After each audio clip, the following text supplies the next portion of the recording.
Sure, I'm good. We like to sweat the written there.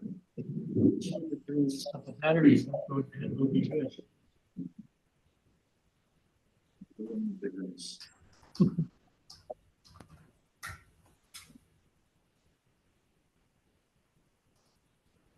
Okay, it's 9 a.m. I'll call to order the meeting of the Burnett County Land Use and Information Committee for May 6, 2025.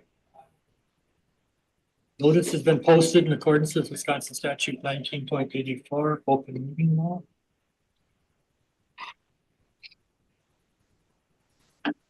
The comments, this is the point, if anyone has any public comments that are separate from public hearings that we'll be discussing later, now is the time to make them. Anyone here for that purpose? Hearing none, I'll go on to approval of the agenda order. I'll make a motion to approve the agenda order. Motion to approve by- I'll second. by Karen and a second by Lee. Any further discussion? Hearing none, all in favor? Aye. Any opposed? Move on. Good. Approval of the minutes of the April 1st, 2025 meeting. Motion to approve the minutes. Motion by Supervisor Blumberg and second by Supervisor Szymanski. Any further discussion on the minutes? Hearing none, all in favor? Aye. Opposed? None. Start our public hearing process. Yeah. Make sure that Duke can hear us. Duke, Yes. Okay. All right. Making sure we can hear you. Yep, I can hear you. Notice of public hearing, State of Wisconsin, County of Burnett, Tuesday, May 6, 2025 at 9 a.m. at the Burnett County Government Center, Room 165, Town of Meehan, Siren, Wisconsin, regarding the following Burnett County Land Use Shoreline Protection Ordinances. Number 1, conditional use permit, CUP 2507 Trenter. Public notice hereby given to all persons in the town of Lincoln, Burnett County, Wisconsin, that Jim Trenter has made an application for a conditional use permit for the terms of the Burnett County Land Use Code of Ordinances to operate a home occupation business of selling fireworks and agricultural produce during the summer months, located at 27036 Lee Road in the RR3 zoning district, the north 950 feet of the west 450 feet of the southwest quarter, the northwest quarter, section 2, town 39 north, range 17 west. Number 2, conditional use permit CUP 2508 Dalglish. Public notice hereby given to all persons in the town of Meehan, Burnett County, Wisconsin, that Rick Dalglish has made an application for a conditional use permit for the term of the Burnett County Land Use and Shoreline Protection Code of Ordinances to allow livestock consisting of chickens, roosters, and pheasants on the parcel with address 25526 South Dam Road in the RR3 zoning district, the south 400 feet of the north 818.5 feet for the southwest quarter, the northeast quarter, section 26, town 39 north, range 16 west. Number 3, conditional use permit CUP 2509 Davis.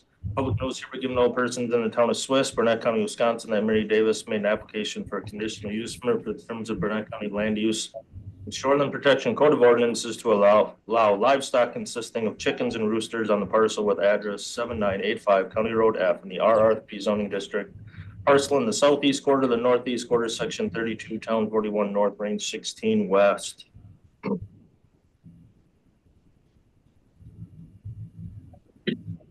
Who's that? So call our first applicant up. We can just use 2507. Step up, introduce yourself and explain to us what you're doing. I understand that there were some questions from me. I Yes. thought that there were some questions from you. I do have a couple of questions. I originally wanted to put the tent or some kind of a storage container to sell them. Is it okay if I sell them in my lean-to? I actually have a lean-to with 3 stalls and 3 doors. It would be winter safe, clearly a theft safe. I don't know why I didn't think of it. I've just had trucks and storage for my lawn stuff in there. And I thought, well, I can put that into my main building and do the selling there. I have pictures on my phone if you'd like to see that. I think, it's not so much the structure isn't the issue, whether it's a tent or not, other than it needed to meet setbacks. Pardon me? Excuse me, I gotta get closer to the mic. It's okay, I'm going deaf. Rock and roll from the Both of us. seventies.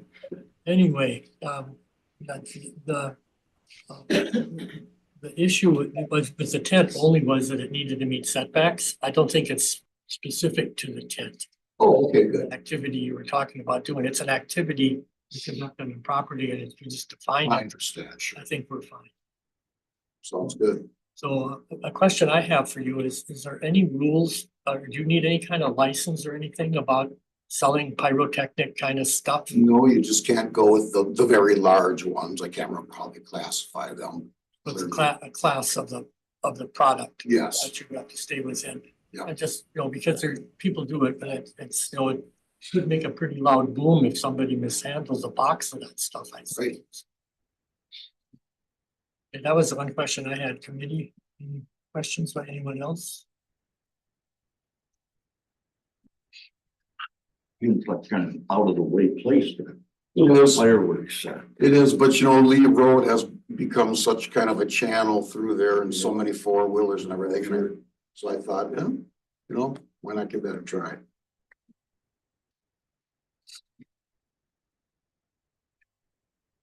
Are there, like days or times of operation that days or times I did, operations you're considering? I figured, I think June 14th, because I believe that was on a Friday, through July 12th.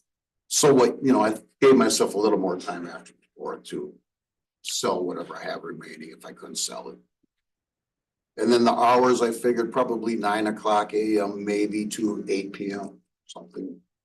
reasonable. Daylight, basically. Yes. No demonstration of products on the property.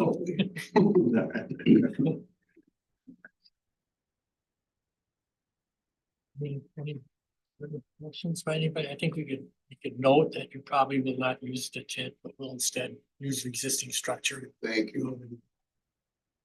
Make an amendment to that. And then it also mentions agricultural produce. And all of this during the summer months would, if it were for June, July, August, and maybe even into September, would those be the appropriate months that we should?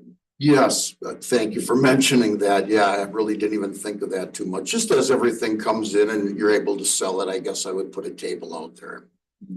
Try to sell some of that. That was all you were going to do. I think we wouldn't be concerned, but it also, as long as you want to include it, we can certainly set that as a intended operation aspect, right? So, anything further? If not, then you can return to your seat. I'll open a public hearing. If any questions come up, we'll call you back. Sounds good. Any comments on public hearing? Come ahead.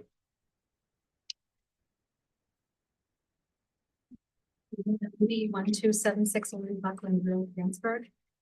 Just a comment regarding agricultural growing season. A lot of times pumpkins come in even into October.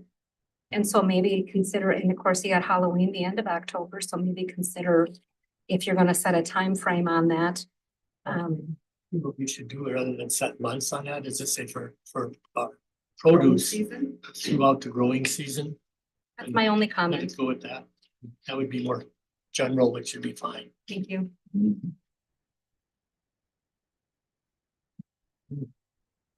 Further comments? Any more public comments on this matter? Hearing none, I'll close the public hearing and open it up to the committee for discussion. Comments? Well, I'm all for it. I would just include the 5 conditions from the staff. You can specify the hours in the growing season. Get a lock on the septic. Meet all setback requirements, which if you're not gonna use the tent, sounds like that's not an issue. Follow sign regulations, follow all local, county, state, federal requirements. Okay, that we were gonna add number 5. which was produce through the growing season. Yeah, they had include hours of operation, so I think the hours 9 to 8 is good, and then just, during the produce growing season. Something like that. Yeah. Number one is the one that I said you guys should be specific, if Yeah. you wanted to put months or timeframes. I think. So dates, you would want something like fireworks, would you wanna just do like June 1st to July 15th? Exactly, right. And then produce, let's see, I guess when, up to October, is that when people? Well, I think. Produce for growing season. The moment said, pumpkins or some of that kind of thing, like trickle a little past October. Sure. But say over. Before, by Halloween, no one wants them anymore. Right. The deer do. Mhm. It becomes a fear bait. Okay, we've amended condition of the one to address that. Any further discussion? To clarify that, how about if we include like Memorial Day weekend, so May through October, would that work For the. for the produce? Growing season means they're planted right now, so that will be considered growing season. That would be the most generous version of just the time. Because it's not gonna be high level. Any further discussion? Entertain the motion? I'll make the motion to, accept the proposal with the condition. As amended. Okay. The motion by Supervisor Holden, seconded by Supervisor Chuck Anderson. Further discussion? So hours of operation. 9 AM to 11 PM. Oh, yeah, sorry, I have written that down, 9 AM to 8 PM. Okay, we got that now. 9 AM, 8 PM hours of operation. Produce through growing season, and we have, Fireworks June 1st through July 15th. okay. That is the motion and the second. Any further discussion? Roll call vote. Supervisor Tucker, Yes. Supervisor Moyer, Yes. Supervisor Lumber, Yes. Supervisor Szymanski, Yes. Supervisor Chuck Anderson, Yes. Supervisor Karen Anderson, Yes. Supervisor Conroy, yes. Motion is carried, no denial. On to the next. We'll send you a letter in the mail outlining all that stuff, so Sounds good, thank you're you. free to leave unless you want us to hang around. Thank you much. Might steal a donut. Next conditional use permit is Dalglish, chickens, roosters, and pheasants in an RR3 residential district. Come forward. Hello, my name is Rick Dalglish. I want to have chickens. And roosters and pheasants, right? Well, one rooster that's for the chickens for protection more than anything. And then 2 rooster pheasants for the 4 hens. And you're kind of trying to raise them. Yeah, I talked with the DNR and they're helping me kind of tell me with the sorghum grass. They're telling me what to plant on the back side of my property so I can release the pheasants. And I think that's part of it too, is because that's all outside a little bit of the chickens that we're trying to permit for people to have for eggs, you know. We don't necessarily need to go through this process, but the pheasants and having roosters and more chickens, maybe then that 10 or so number would be, is why you're here. So that's just to clarify. Yes, sir. I couldn't really hear you, but you're probably right. Now you want to have more than you started with when you're done, so.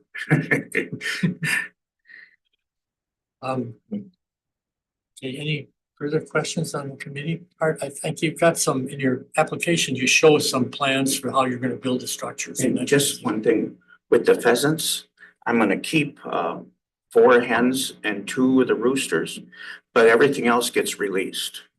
Understand? Okay, sorry. Maybe you can enlighten me.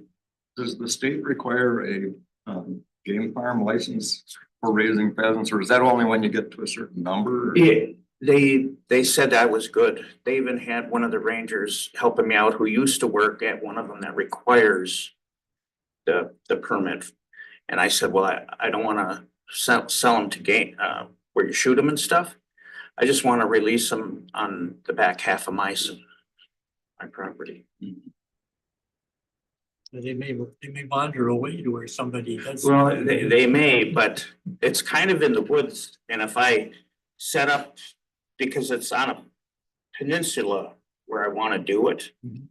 And if I till it up and I plant a lot of their stuff there, they're gonna have about 3 acres to play on, and then they're surrounded by forest anyway. Yeah, they're not, they like more open country than that. Right. So they may behave and stay home, you never know. If they don't, that's all right too, I guess, if you Others- then they can. Owls and other things. It's the eagles, cause I'm right on the river, and there's a lot of eagles. Are you planning to bury some very heavy duty wire? fencing, Yes, Maybe a couple of feet down, whatever? yes, I am, and it's gonna go, it goes down and it's gonna go out. And then I'll bury it. And then the top is also gonna have, there's a roof on the actual structure. But then the runs have, they have these fly nets, it's 50 by 50 to stop aerial predators. Eagles and owls and such things. Correct. And keep the pheasants in at the same time. I'm retired and I need something to do, and this sounds like fun. Sounds fun. Sure.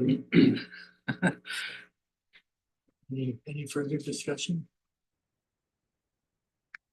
At this point, I'm gonna open the public hearing on this matter. We can take a seat and we'll call you back if we need anything to read. So I'll open the public hearing on this request. Is there anyone here wishing to speak to this public hearing matter?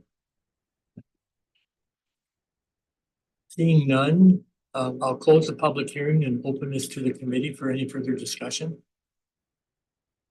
Sounds like a fun thing to do when you're retired. Yeah, it is fun to do that, having little experience of raising ducks as a kid that turned into 50 ducks on a pond in September and like 10, as soon as the rest of them all left. You know, the ones that were tame stayed and the young mallards left. But anyway, and I guess as long as the neighbors don't complain about a stray pheasant walking across their lot line, I don't see that being any harm in that really, but pheasants don't tend to get tamed. They tend to want to remain wild no matter what, so. I guess the questions I have would be the existing court order that I think was prior to the purchase. How does that end up affecting? Yeah, I'm sure, to come back up. I meant to ask this and thank you for reminding me. You I'm curious to know, when you bought the property, did it show up in your title search or anything that there was an outstanding court order on a shoreline buffer restoration? No, not that I see. On which shoreline? Cause there's a lot. Yeah, Jason could explain that, I think. Unfortunately, with an eye. Yeah, so there's it's the shoreline by the cabin. Oh, that shoreline. Oh, there's a whole bunch of those square blocks with holes in them on the whole thing. I see that. Did you Well, guys that's right on the bank though.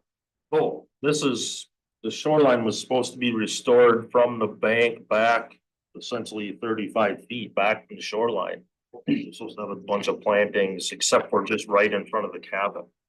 there's a bunch of weeds and stuff on the hill in that there. Yep, it's supposed to be trees, shrubs though, and ground cover. So I'm guessing maybe they planted it and they just let it all die, or maybe they didn't. I don't know. Yeah. Hard to know. There is not a lot of that It's grass. This was a violation back in like 2009, I think. And then ultimately went to court and the court ordered some restoration of the native vegetation that was used to be there to be put back. I can put in trees and bushes if you want. Do as a condition of this is just reassess it. You know, because the rules have changed in the last 20 years, almost. And you may be able to not have to put as much back as the original court order said to be in compliance. I think we should look at that because it's Where do I look unfortunate you for it? inherited. You didn't really. No, because that gives me something else to do. If you're willing to work with the department about that, we'll just say we wanna look at that, maybe suggest. I have some no problem with restoration any of that. Explore habitat, you know, for things. And that's why I'm doing the pheasants and stuff. Yeah, it could be the same thing. I think in order to address that so that we can essentially say, to our mind, this has been satisfied and no longer is going to be on the property. Sure. It's on the time. I have no problem planting stuff there. I mean, it gives me something to do and I can make it look pretty. Something that's beneficial for wildlife that we want to encourage to. Right. So, right. Do we have the capability of actually negating a court order or basically I mean, as long as he works, you know, this permit, it might exist and hang out there. So I don't know that we I can think just we say could- we negate a court I think order, we but could we say, can, I think it was to satisfy the zoning ordinance. okay. So I think we could say it's been satisfied with some effort on your part. Clean it up. Yeah, so that court order it had to be in compliance what the rules required in 2009. And 2009, that only allowed a 30-foot wide UN access corridor. Now that rule has changed where it's 35% of your shoreline, so you get a lot more open buffer. So just working with. So we just have to get them to that standard essentially. I think in a way we're trying to help you get out from under something that might show as a defect in the. Mhm. May I ask a question? And is it possible that maybe somebody, if I have to, I'll pay them? If they could come out and show me what you guys are saying and I'll just do it. You wouldn't have to pay us. Emily from our department would come out and work with you and kind of map out or lay out areas. Cool. That's just what we do is that department, so. Okay. For a while. Yeah, it'll be, Emily's on maternity leave right now, so it won't be, immediately, but she'll put you on her list. But as long as I don't, Because I'm not understanding everything. So if Emily, when she's done being a mommy at home, she wants to come out, that would be helpful. Yeah, she would put you on the list and come out and get in touch with you and, This isn't something we can do until fall. yeah, you don't want to plant in the middle of summer anyhow. Planting wouldn't actually happen then until spring. Some things are good. Oh, are they? Okay.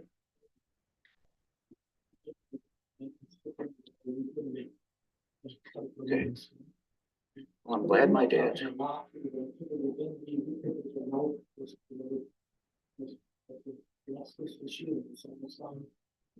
Yeah, that would be fantastic. And the evergreens and that's, my dad used to work for Bailey's. I can just go talk to them and get what I need. I think this, now, this, we're gonna run it by you, to address it, and so we'll set that, we'll consult with Land and Water about trying to do some restoration of the buffer to bring it into compliance. Perfect. Yeah, I'm for that. I think we're- What about the septic tank? He showed me a picture this morning, that's fixed. Number one is taken care of.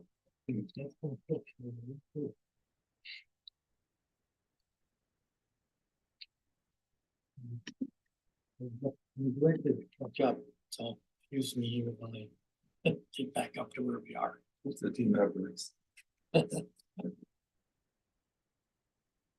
this is extremely detailed for what we're going to do here.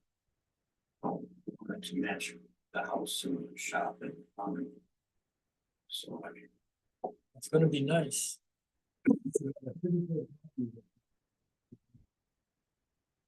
The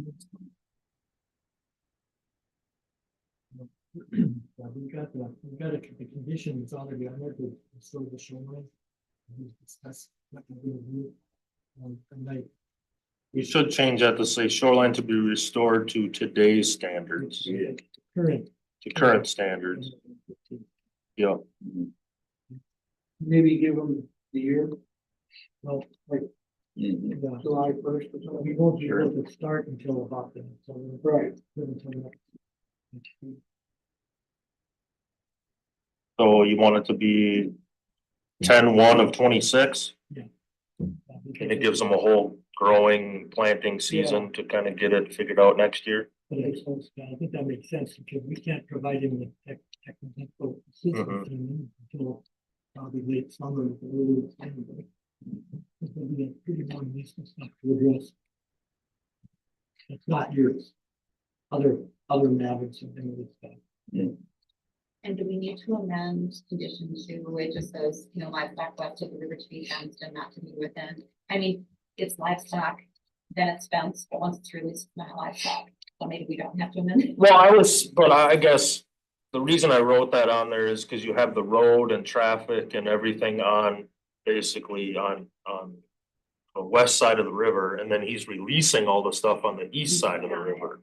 So I was just, my thought was, do you want to kind of, there's neighbors on that by the house. Things fine. I think it was, not gonna be running loose in the rock. So confined rather than what we described this project. So we'll say livestock west of the river to be confined and not to be within the 75-foot setback of the ordinary high water mark. Change that one.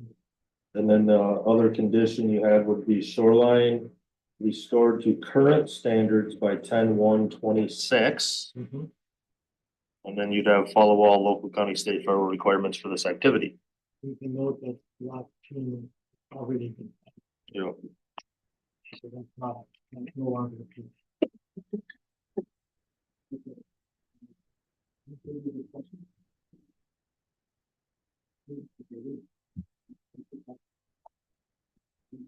And motion to do a conditional use permit, CUP 2508 with the conditions as a member.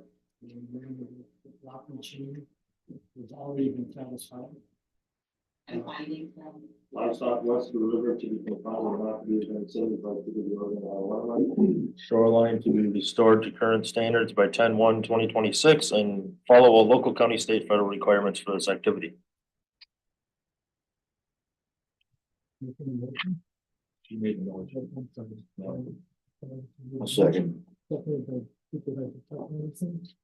Any further discussion on the motion?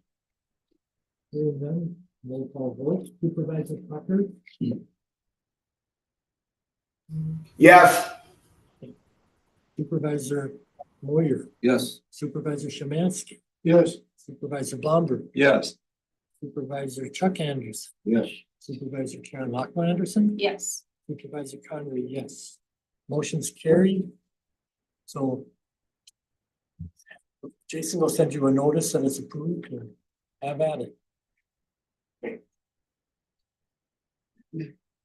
Does that mean I can escape or? Yeah. Yes. Yeah, you're Thank you free to very go. It's setting you free. Yeah. The conditional use permit, CUP 2509, Davis, chickens and roosters in the RR3 residential district. Anybody here for this one? Think, is Mary online? Yes. We just that she got picked off. She's in the process of signing in. So-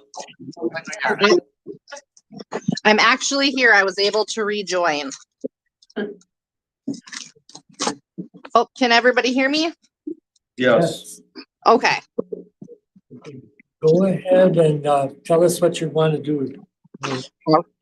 I would like to have chickens to raise for eggs and some meat for me and my family. I have two little boys and I want to continue to teach them about growing their own food and sovereignty and where it all comes from. On this one, I think you inquired with her about that she wanted to have more than 10. Yeah, I asked her, cause I didn't wanna have her go through the CUP if she didn't want to, but she was gonna have, more than 10 and she wanted to have roosters. That is correct. Had to come through the process, yep. That's the idea that we wanna do, and it's gonna be minimal impact. We want it to be permitted, but if it gets larger, then it's appropriate to do this. Hmm. And looking at the location, it's hoop and the run, it's all way far off the road. Yep, I'm, far enough out of town and, most of my neighbors around me have plenty of land. My mom's my neighbor, so I don't foresee any like conflicts. No, I don't either.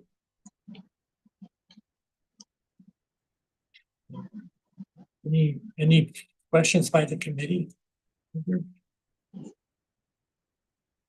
Okay, hearing none, I'm gonna open the public hearing. Is there anyone here who wants to speak to that matter?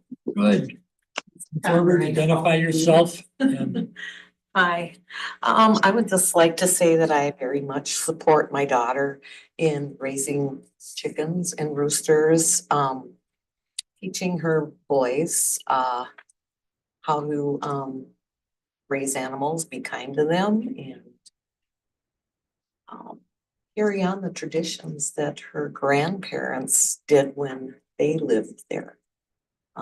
Raising chickens and cows, which they pretty much quit farming when I was born. I suppose 6 kids was a lot to take care of back then, but yes, I have no objections at all to her having chickens. she said we did look into whether she even needed to go through it, but to have more chickens and meat chickens and roosters and all that, it's appropriate, so. Okay, we're good. thank you. Can we get your name, please? Abby Carpenter. She got it. Abby with an I. Thank you. So, okay, any further discussion on this matter from the public hearing?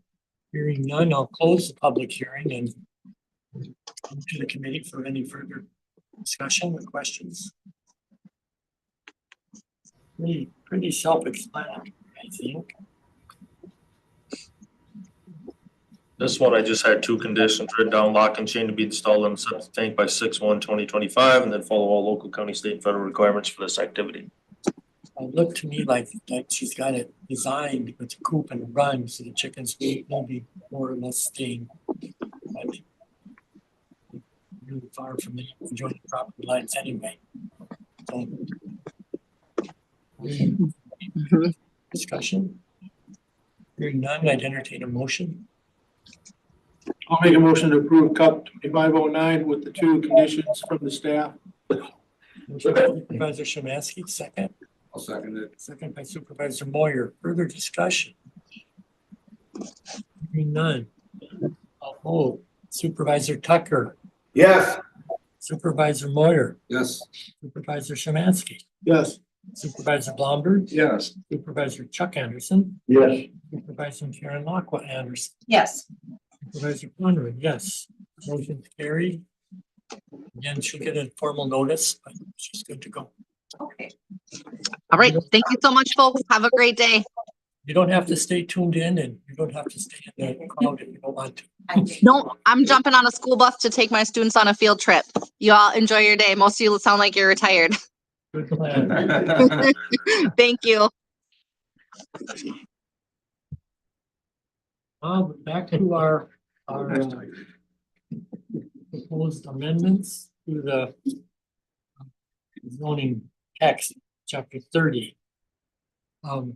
And I want to start here before we get into this too deeply, so we get this to think about this before we get there. But Cole and I had a conversation with Larry Kaniapaki, our consultant on ag stuff, for mainly to do with some confusion that came out of a fee schedule in the Land and Water for facilities. And it was misunderstood. It was the document created confusion, and We have already adopted some of the concerns that came up previously. This was just a discussion on fees for facilities, citing facilities. That was because that was $1,000 fee and people got concerned. What is that?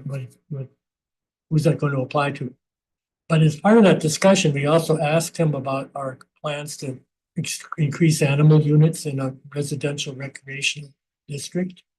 And his advice to us was do not do that because you're sort of circumventing the siting law by allowing agriculture in a district you're not calling agriculture when we get up to like the high numbers of 20 animal units. And that wasn't our intention anyway. Our intention, he said, just put personal use. Maybe a lower limit, cap, like for people with pleasure horses. He agrees that horses are not a commercial agricultural operation. Because nobody ever makes any money off their horses, right? But the point of it is that it would be viewed that we were trying to do ag without being an ag district if it was high numbers of animal units. And ask Cole to maybe come on up and join us at the table here or whatever and kind of take his spin on how he interpreted it as well. No, yeah, I think you hit the nail on the head. There's not really much else to it, but as more animal units come in, you're gonna have more manure problems, which is more my concern, especially with people that are in residential areas, may border lakes, streams like that.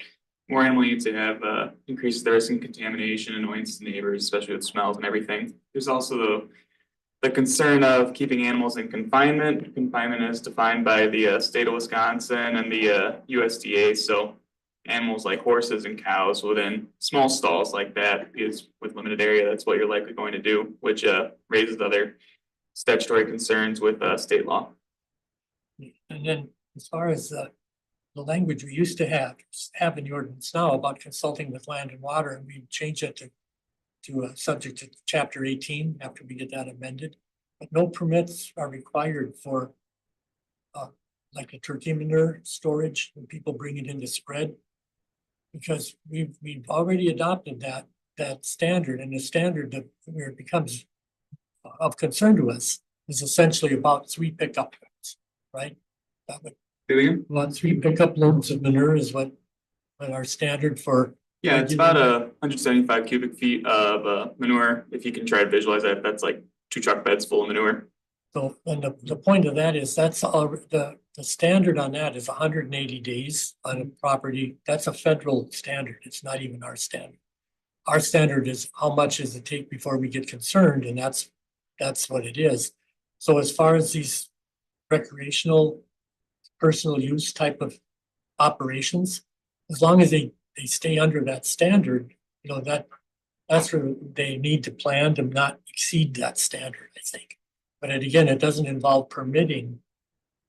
And I think we can just continue to reference chapter 18 as where if somebody creates a problem, it's like any other zoning violation, when the neighbors are complaining or we observe it, you have to get rid of it, you've got too much manure here. That's the way it would go, I think. So it makes me concerned that we need to come up today as we talk about these districts, how many animal units. I think 20 is too many because that's going to be viewed as a commercial ag operation. But if we just qualify that you can have livestock for personal use, and personal use could be 2 or 3 steers to share with your kids or something like that. But it's personal use, maybe a cap of 5 or something, and and if you want to be more than that, you need to go to the new 85 district or in 2, which would be the right way.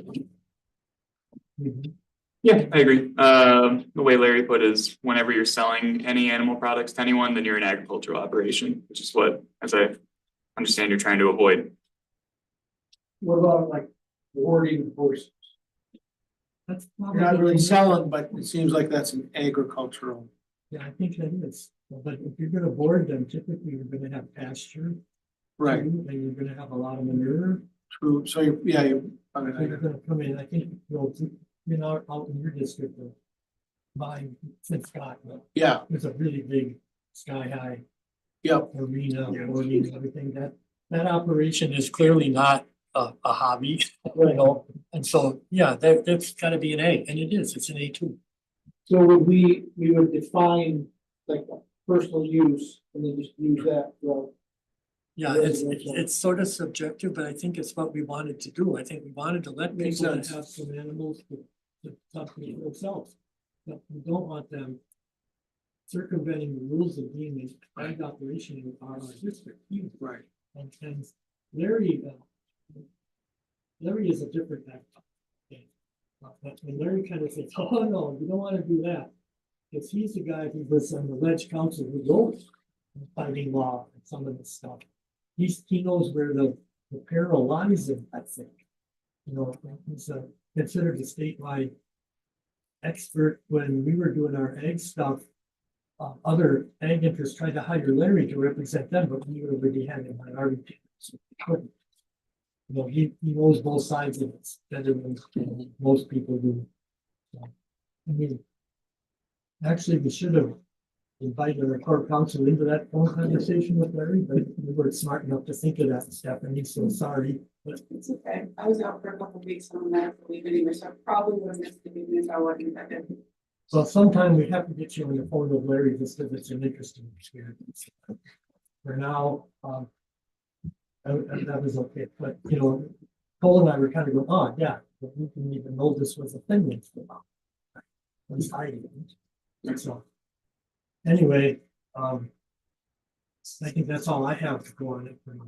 I just wanted to get this conversation started before we go through the items.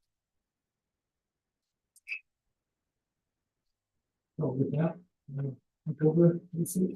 All right, so you should have this PDF in your packet. We get to add another color to try to keep all of our changes straight here. So now the purple stuff is stuff that changed from the last meeting through the packet here. And then now it sounds like we probably need to amend some things again, so figure that out. Let's see here, so I'm just gonna go to the pages that have purple stuff or questions on it. So page number 6. There was maintenance and repairs. There was a question last time about whether or not permits were required. So I added that sentence there, maintenance and repairs are exempt from meeting the land use permit as long as no structural components are altered, modified, repaired, or replaced. So that should cover it, that if you want to put new shingles on your roof, you don't need a permit. You want to put new siding on your house, don't need a permit, because those are not structural components. So, I tweaked the definition of manure management, because that before used to say that language, it used to say if you had more than 2 animal units, contact the conservation division for consultation, basically. So I just changed that to manure management means see chapter 18 of the Burnett County ordinance. So that's just referring everything to chapter 18. And that essentially still steers them the questions to land and water. Yep. But it's what we're regular under. Yep. Not just a consultation. Yep. Page 7, I changed relations to relaxation. I forgot why that was like that. Yes. Page number 9. I put in the zoning sizes in the table. You will see there are some asterisks on RR3, A, A2, A4, F1. Because like RR3, you can do what's called density development, so you can actually have lots smaller than 5 acres. The general standard is 5, but using density development, you can make some smaller lots and trade off of keeping some larger lots. So I had to, how lawyers look at everything, I had to make sure we had a little asterisk in there just to say there are so few exceptions in some of these spots, so. That was originally to provide flexibility. Yep. Where people wanted to keep 20, but sell off 5 or 2.5. Yep. or something. Yep. It's still in the same district. but Yeah. always- Same thing, there's an exemption in A because A allows you to split off a farmstead that was created prior to 2014. And that homestead can be on a parcel from 1 to 5 acres in size. A2, that has the same density development exception where you can make a couple smaller lots by keeping some larger tracts. A4, same thing, has that where you can split off the homestead that existed prior to. And then F1 is a density development district as well. You could split off a smaller parcel as with keeping larger tracts. So added those in there. Page number 11. So we got in section 9 there, or paragraph 9. So I know we were talking about on small parcels, you know, keeping things fenced, larger parcels not. So I changed some of the wording. So you can have free roaming chickens on if you're on a 5-acre parcel. Now, what is my blue note there? That was a question more of for you guys, you know, so if we're gonna say you can have free roaming chickens, what are we gonna do if neighbors start to complain that chickens are wandering through their yard? We just gonna say too bad, so sad, or I guess how do you guys want, because I'm gonna get the phone calls about it, so.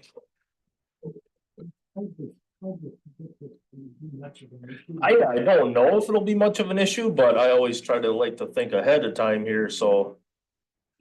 Don't disagree, and again, it depends on how spooked people are about the notion of getting bird flu. Mm-hmm. But listening to some of the information talked about last time, bird flu isn't really as likely unless you're heavily involved with the chickens. You know, just walking through your yard, not gonna do it. Yeah. But you might get it from milk, which is more scary. The point being, I think I would try not to overregulate it, and if it becomes a problem, we can revisit it. Okay. For now, because until we like to respond to complaints. Don't know if there'd be any or not. Yeah. Right? Chickens will always go home. Yeah, you're right. They come back to the coop at night. You know? Yeah. And if the neighbors, you know, the most they need to do would be to put up a little chicken wire fence, and if the neighbor asks them that maybe the neighbors could do this between the two of them. Yeah. rather than- I would hope they could work it out, but we get drug into neighbor disputes Yeah, oh, yeah. regularly, so. They go off in the curmudgeon anecdotes, but I can remember a conditional use permit for horses where the neighbor's reaction, who the thought horses were carnivorous, you know. There was no rational reason for them to be like that, but it was.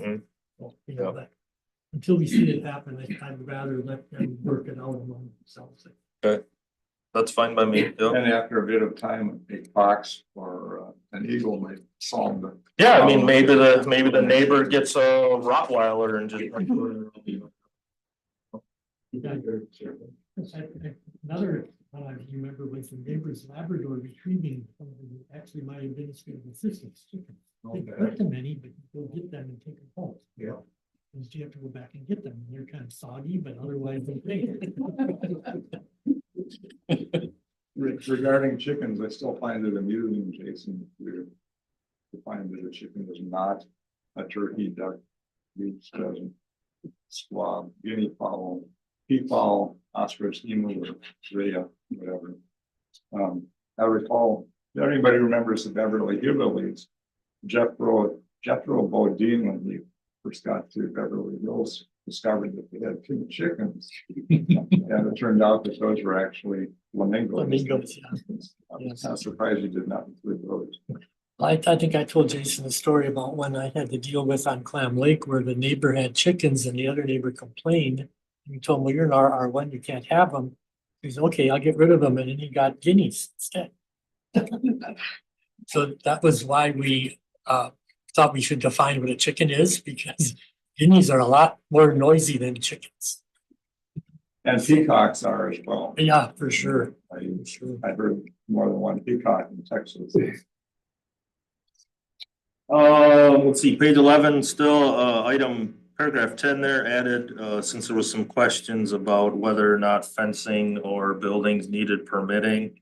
So I added agricultural fencing and agricultural buildings are exempt from needing a land use permit in the RR 1, 2, and 3 districts, as long as the fencing and building is 100% agricultural use. As long as agricultural fencing and agricultural buildings meet all of the requirements, fencing must follow setbacks listed in 30-490. Agricultural buildings in RR 1, 2, and 3 must meet all setbacks, floodplain, and are limited to a height of 40. So that's basically following all the other requirements that they're supposed to. Right, in Me. agriculture buildings and ag districts, different height. Correct. Yeah. Stick to the residential. Residential height, yeah.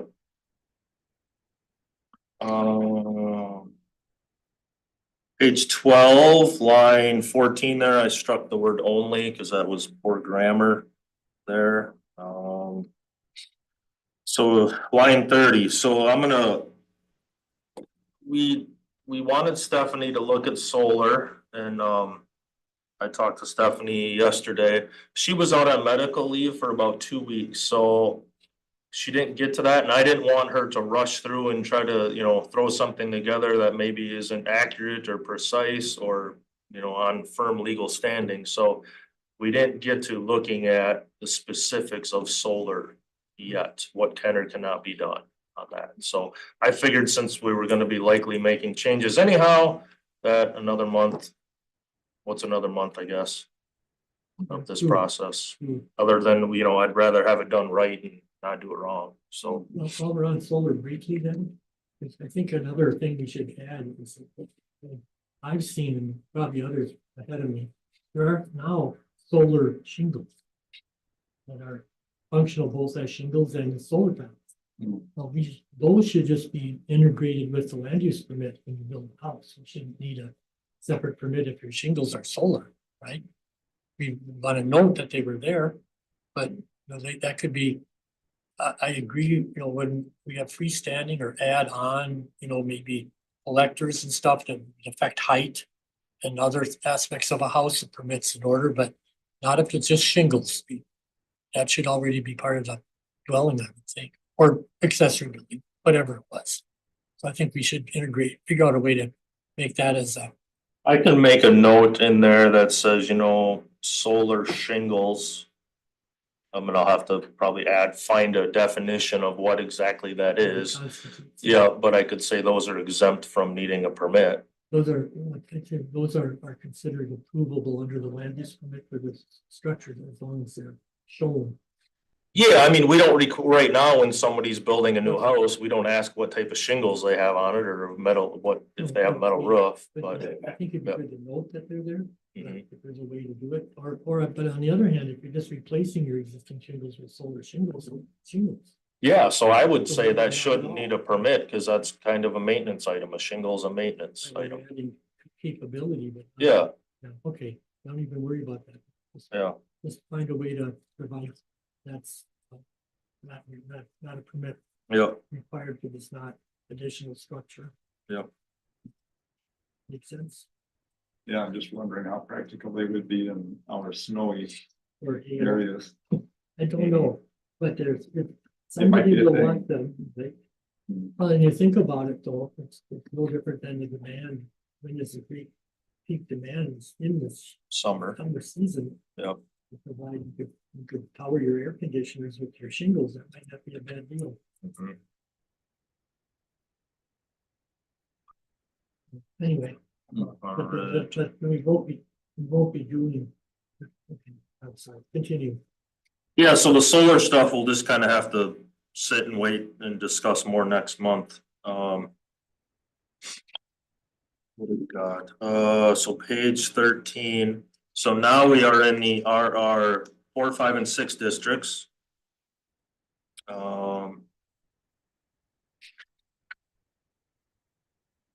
Actually, I want to go back here. We should look back at page 12 again, based on what you were talking about, ag, that we should change the caps, the numbers. Cause this one on page 12, line 9 has they can ask for a CUP to go up to 20 animal units.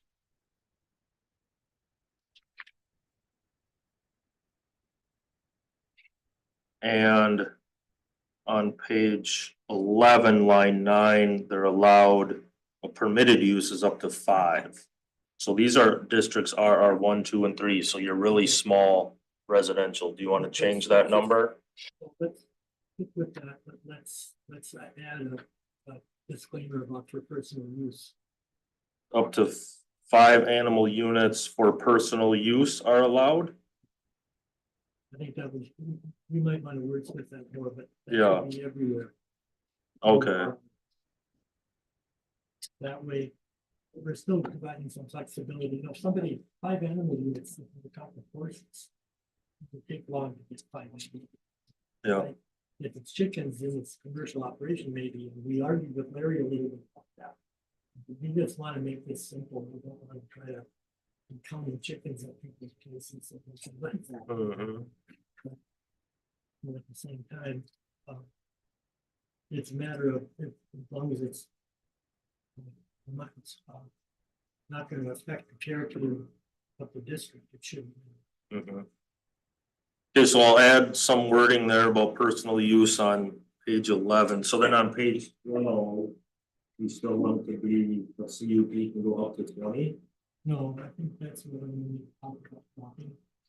That- 20 doesn't seem personal use. Well, that's when you should be. Maybe it's 10, 5.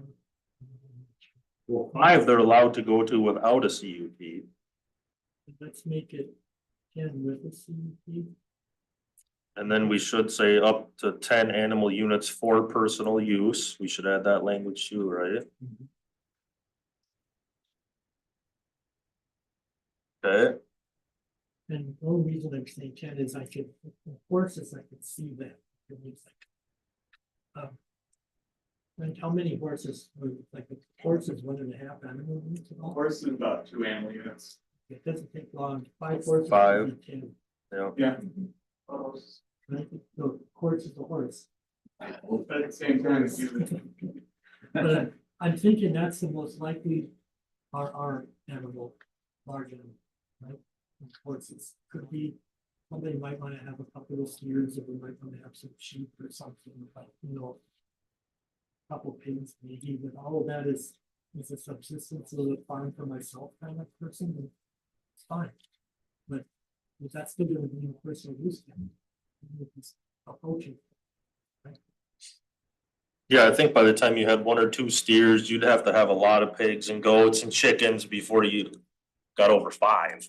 yeah, with for 10 animal units, you probably have like 7 steers, which I think is way more than enough. At that For point, probably first. you have to be selling beef. Yeah, You'd have to have a lot of chickens for 10, for sheep, you'd probably have over 30 or 40, and so.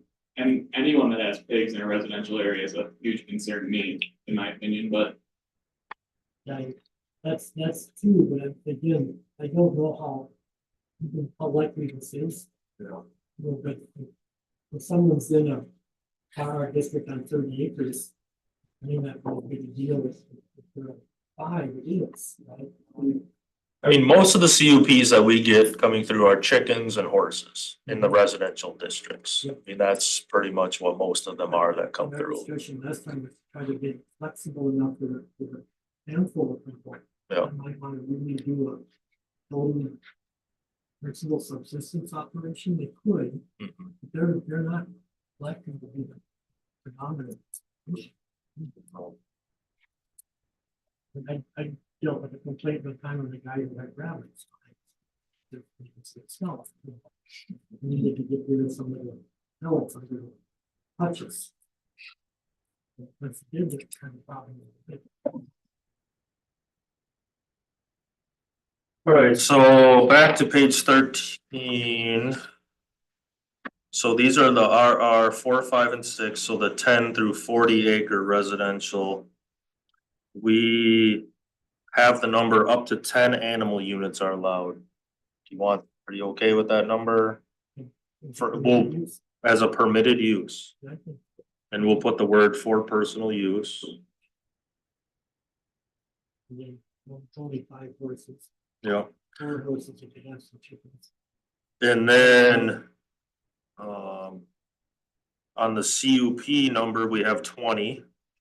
Now you just changed RR 1, 2, or 3 to 10, but those are parcels 5 acres or smaller.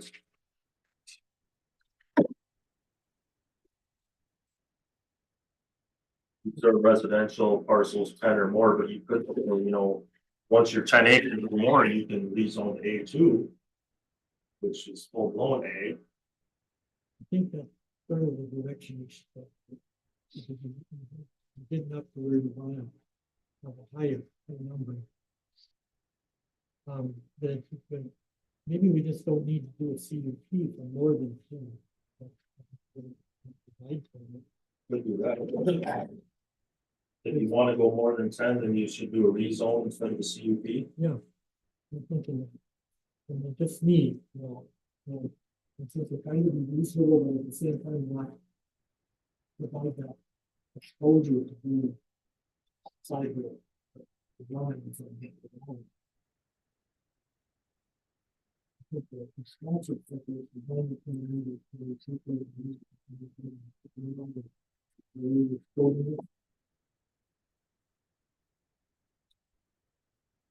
I can just take out that section, for the CUP. This one, I mean, they should have enough land that they could rezone to A2, so I mean, that makes sense as a route to go. yeah, that makes, it's okay, it's a bridge too far to go more than 10 minutes. Right? Then we can all kind of let this, run through it one more time, it's not to make sure we like it, but I think that would, I think, give us about the most generous that we can do within. We're not going to follow the statute that could be used against us by someone wanting to do a case. So let's see, page 13. Lines 20 through 24, I again added that same language. Agricultural fencing and agricultural buildings are exempt from needing land use permit in the RR 4, 5, and 6 districts as long as the fencing and building is 100% agricultural use. And as long as the agricultural fencing and agricultural buildings meet all other requirements, fencing must follow setbacks as listed in 3490. Agricultural buildings in RR 4, 5, and 6 must meet all setbacks floodplain and are limited to a height of 40 feet. Again, that's the standard height limit. And residential is 40 feet.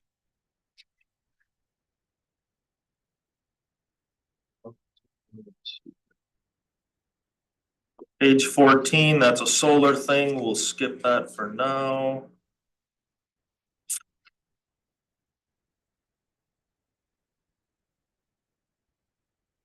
Page 19. So this is in A2. So the purple language there we added, we wanted some clarity to say that sighting kicks in at 250. So I added the greater than 250 animal units is subject to chapter 18 of the Burnett County ordinance. So that just refers them to chapter 18 where sighting is located at. We did go through that Cole and Ryan, Larry talked about that to get Cole up to speed on why we have it that way. Page 22, that's in the A4 district. I added that same greater than 250 animal units is subject to chapter 18 of the Burnett County ordinance.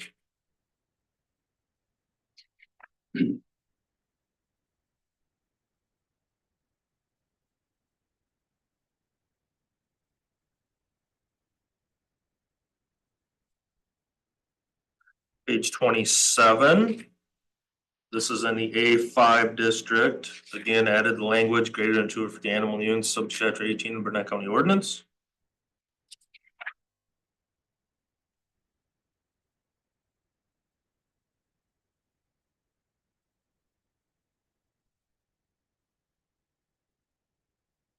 Page 33. I had to put the word dams in there instead of plants because we changed the language, slightly modified the language on the prior page. It used to say dams, comma, plants for the production of electrical power in flood areas. Now it's just dams for the production of electrical power. So now change that to year-round residents for caretakers of the dams used for production of electrical power. Again, we only have 2 or 3 in the county, so.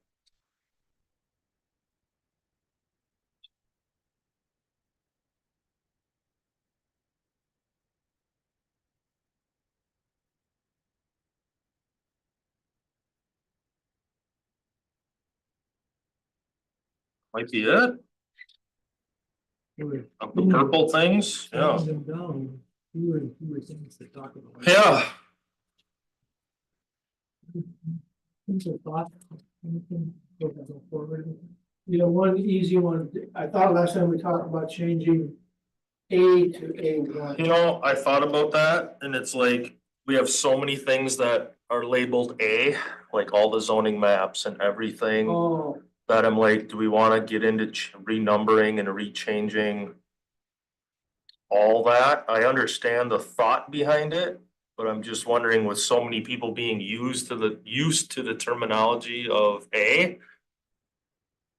That I don't know if I wanna, plus I'd have to see that, we must have had an A1 in the past, so would that be confusing?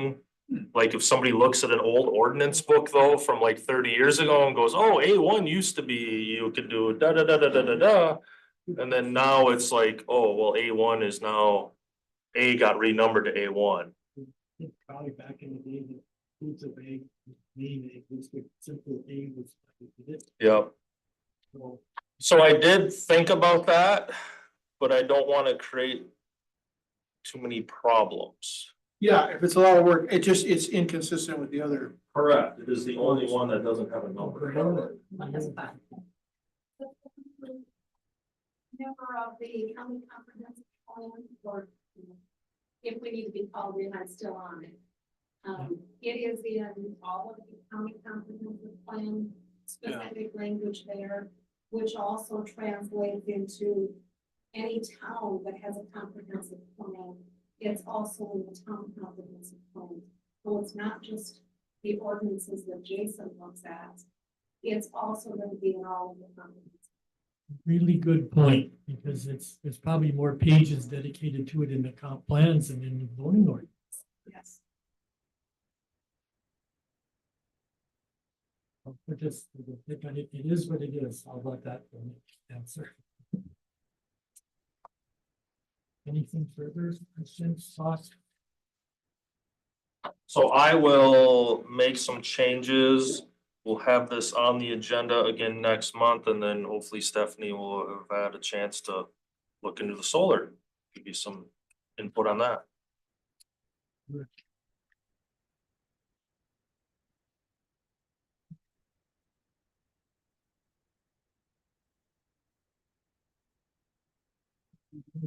Enforcement, which we haven't got to yet. I got a little start with this with a document to work with. Thanks to Andy for thinking it through. So. My one thought, well, it's a topic, what is enforced? We got zoning ordinance, permits and conditions, but we also have responsibilities that are statutory. The private sewage systems, it's not just county code, but it's also state statute 134, 135. For like family septics and that kind of thing.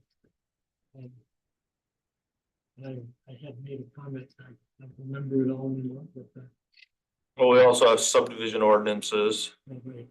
We have variances that have conditions applied to them as well, so that goes through the Board of Adjustment.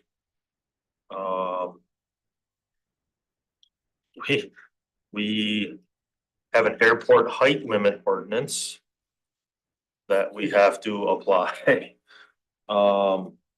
I mean, that's a zoning ordinance, but you know, when you think about, there's land use ordinances, shoreland ordinances, there's a floodplain ordinance that we're mandated to do as well, Who mandates that, federal or?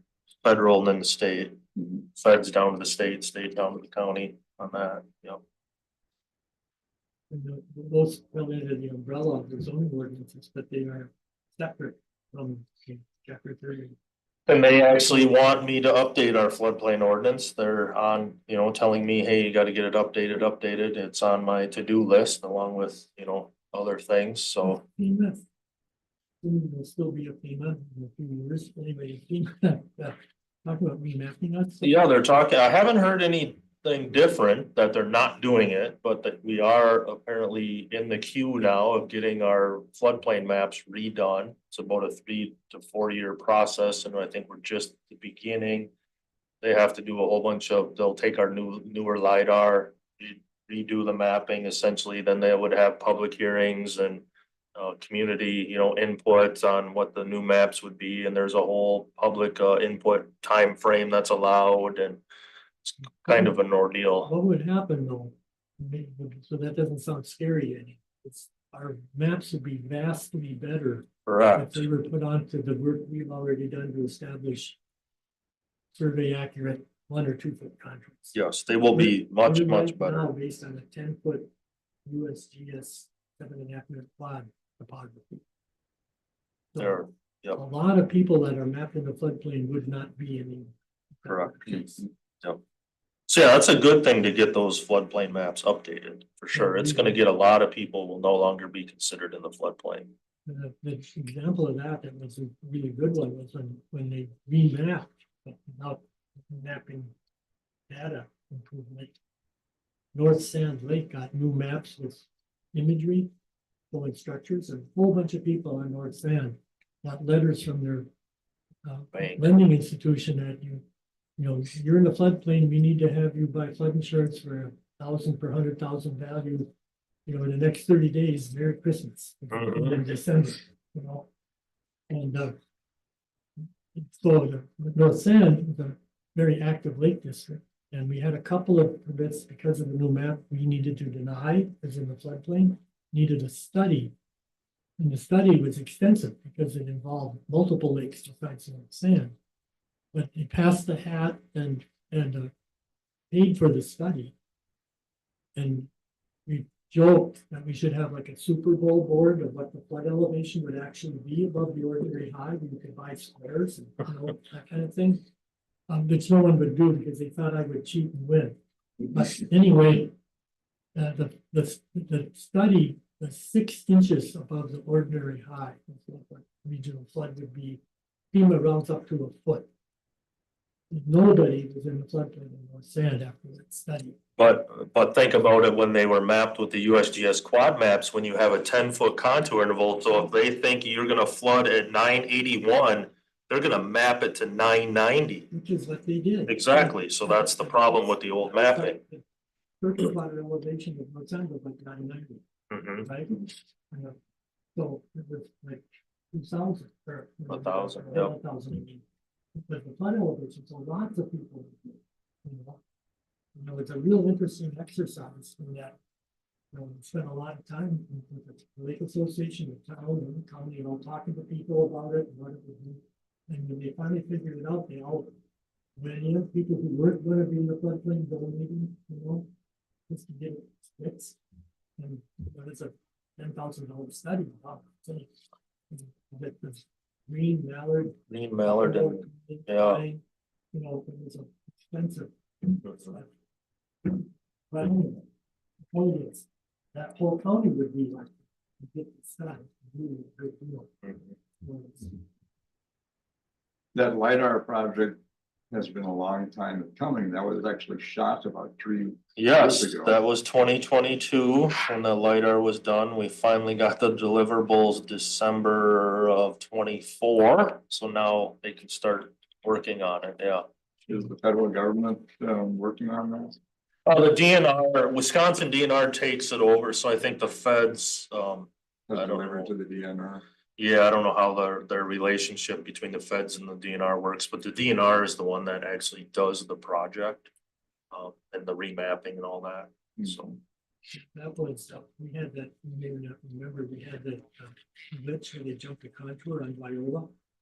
And guy on the north side of Viola on that cliff was mapping the floodplain.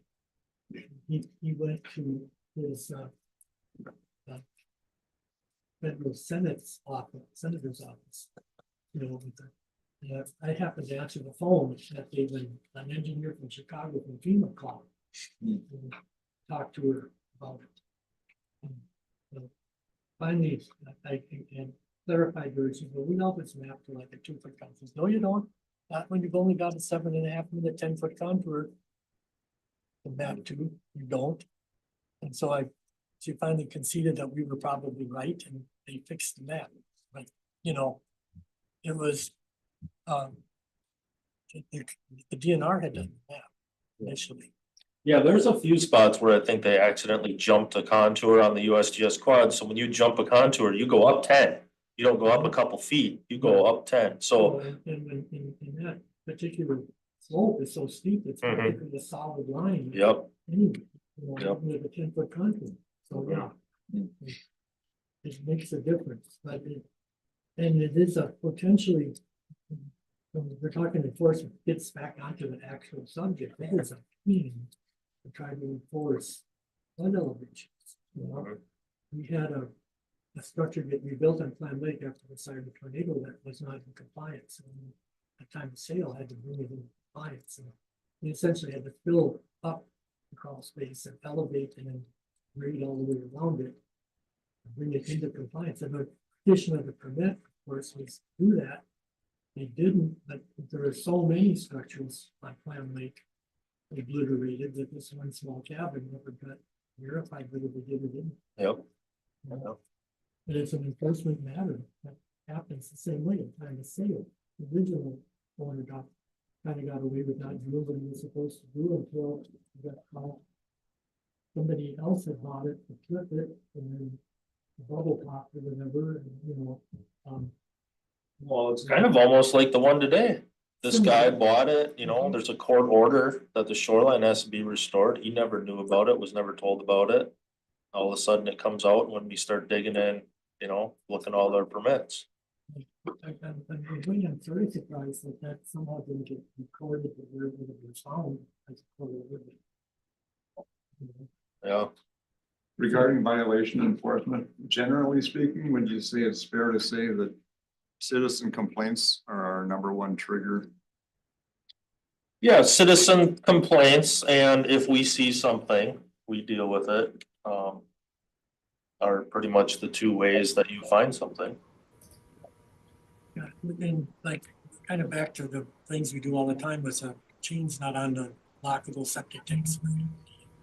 Innocuous thing, but still serious, potentially a hazard to kids or people messing around. But that's not strictly county ordinance, that's a state code. And the state code is promulgated under a state law. Something isn't like, no, you shouldn't do that. No, you have to do that. Do we verify conditions at all? When we have a call or concern about them.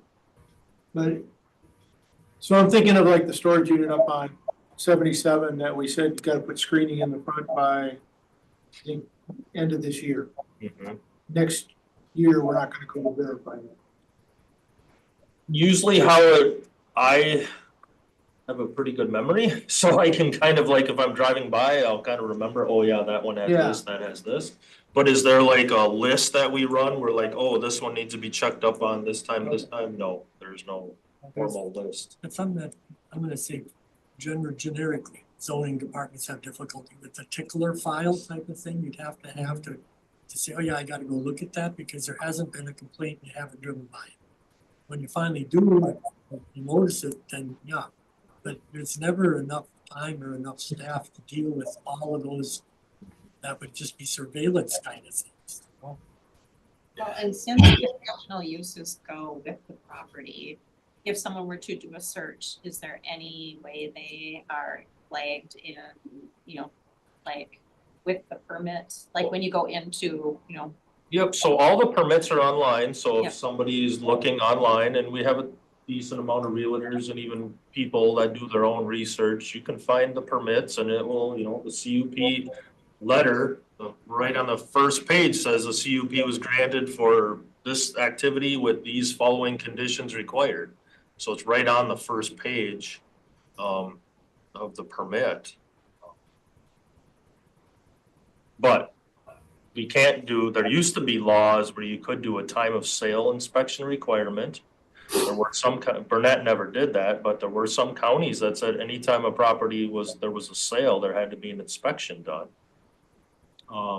That got taken away though, I think, was that Act 85 maybe, or was that different legislation? Yeah, I don't know, that got taken away. So there was some counties that had in place a trigger that every time something sold, they would look through all the permits and verify if things were all in compliance. Groundwater movement through it, and when the water's high, you could paddle it, and in the absence of the vegetation, fog and stuff, it would be navigable all the time. So I said, okay, send me that in right 15 acres, but right now, you could have a heck of a time trying to paddle in it. But if you try to walk in it, you will go over your boots pretty quick into the bog, into water. So under Wisconsin water law, it's navigable for 35. That was my point. Would it be overly burdensome, or maybe this is just as hard to keep track of, but on a conditional use, basically telling the CUP holder that they have to provide proof to you that the conditions have been met. I mean, and obviously still, someone could still cut down all the trees or do whatever. So, there'll always be the need to maybe follow up on them. But if they're told that something needs to be done by such and such a date, that they need to, and then it goes into the file that at least they initially. Yeah, we can ask them, but then again, it goes back onto us, because then I gotta look at their letter and remember, oh yeah, this one was supposed to reply by this date, and if they don't, then I gotta follow up with them. So I mean, it doesn't get me out of.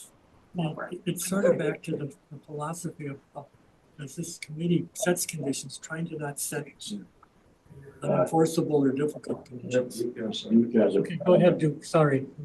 Hi, everybody hear me okay? Oh, yeah. Okay, very good.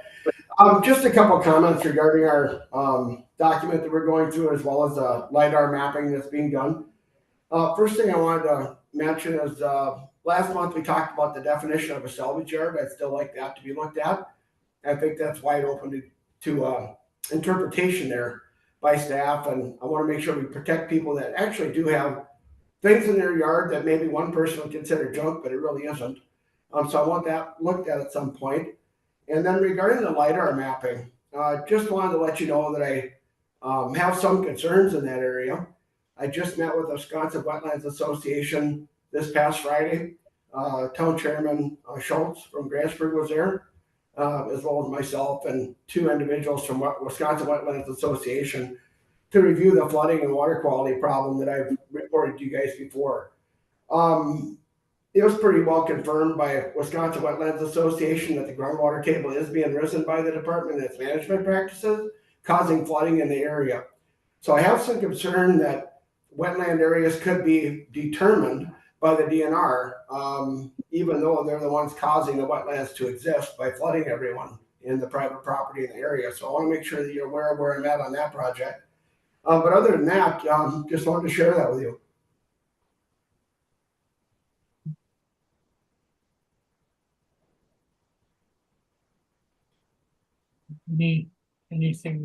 Anyone else have anything further?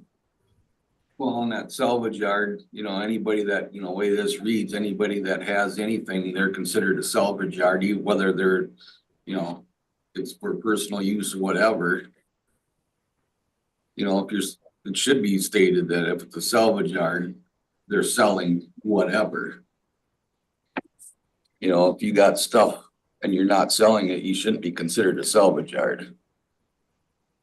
I think we do need to review the definition, but, Jason stated last time that he will get the complaints. I mean, if people have, 5 school buses parked, up to the roadway, I mean, they might not be selling it, but they shouldn't necessarily be allowed to do that. What gives people right to make people get rid of somebody else getting rid of somebody else's stuff?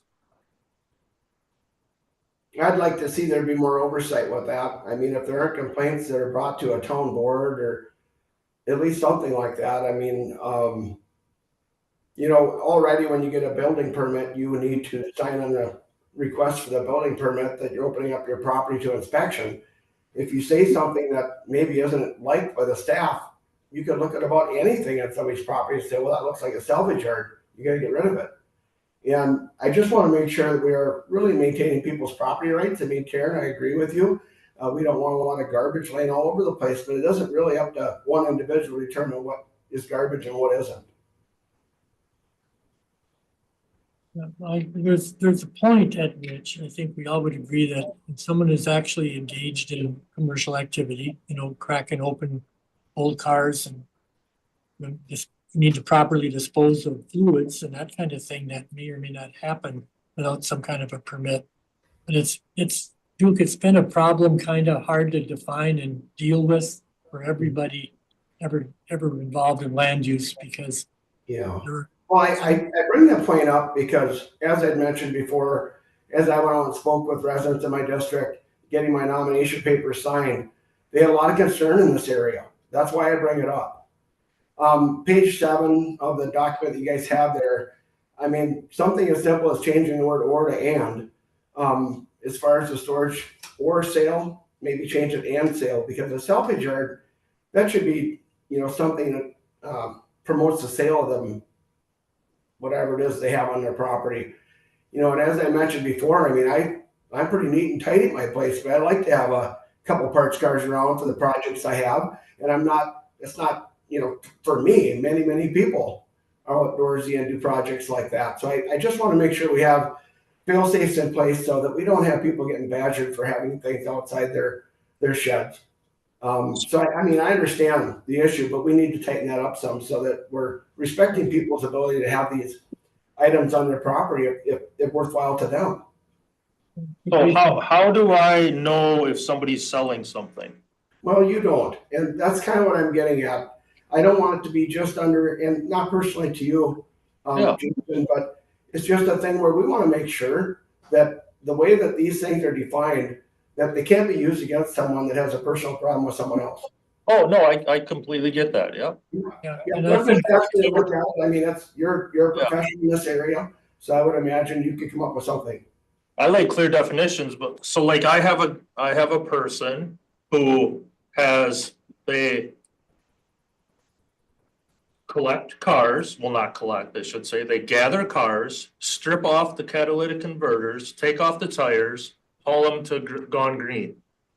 They have no shingle out in their yard that says, hey, auto recycling here, but they move like 30 cars a month that are sitting out in their yard. Yep, and you hit it on the head there. They're stripping off catalytic converters and selling them. That's but I don't know that until the guy told me that.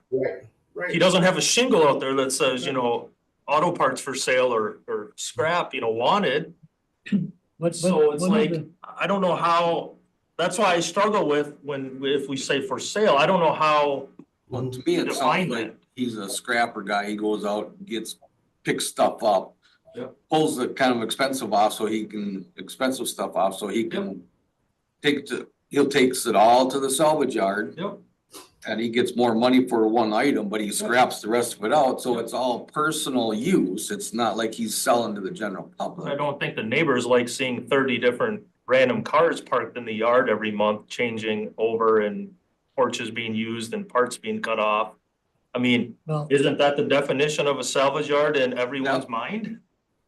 Well, I come from more of the angle that, you know, I know of an individual that was fined daily for not removing something that was his grandparents that he wanted to restore at some point, didn't have a shed to keep it in.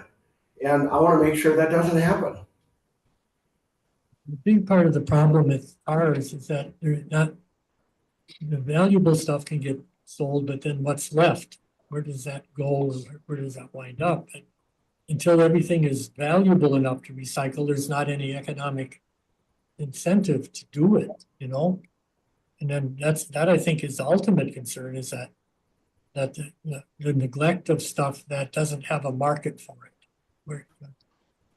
There's another place in Burnett County that has what, 200 fiberglass boats on it?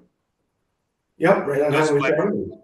Because fiberglass is no value, you gotta pretty much haul it to the landfill. Yeah, that again becomes, and that kind of activity has potential to damage the value of adjoining property, which is part of the whole point of this. Yeah. is to Agreed, protect agreed, but the way that definition is written, there's no quantity thing there. It could be a wheelbarrow that looks like garbage and it could be considered a salvage yard. So I mean, it's too wide open. Are you aware that anyone's been fined for a wheelbarrow in their yard though? I mean, I do agree we have to clean up the definition, but we can't have it so vague that nothing's enforceable. Well, we're on the same page so far, Karen. We need to clean it up. And yeah, I don't want 80 No, school buses in anybody's yard either. But I don't think anybody wants to see that. But you know, the least point, the point I'm trying to make is we want to make sure that we allow people the use of their property to the fullest extent. And we got to be able to show that it's ruining somebody's property value. And you know, if it comes to that, I mean, the town board is accountable to the people in their township. Maybe the town board needs to authorize enforcement action in that area. Well, I think for now, I think it's something we can look at. Well, I know Stephanie was gonna look up again, solar, I think, was the first one she was gonna try to research, then she was gonna look up state definition of salvage, our definition, and give us some guidance on that stuff, so. Okay, I really appreciate it, and I'll leave it with that for today, but I'll tell you, when I hear it as much as I did, my teeth will be into this and we will get it fixed, because I can't have that number of people talking to me about it and not address it in our district.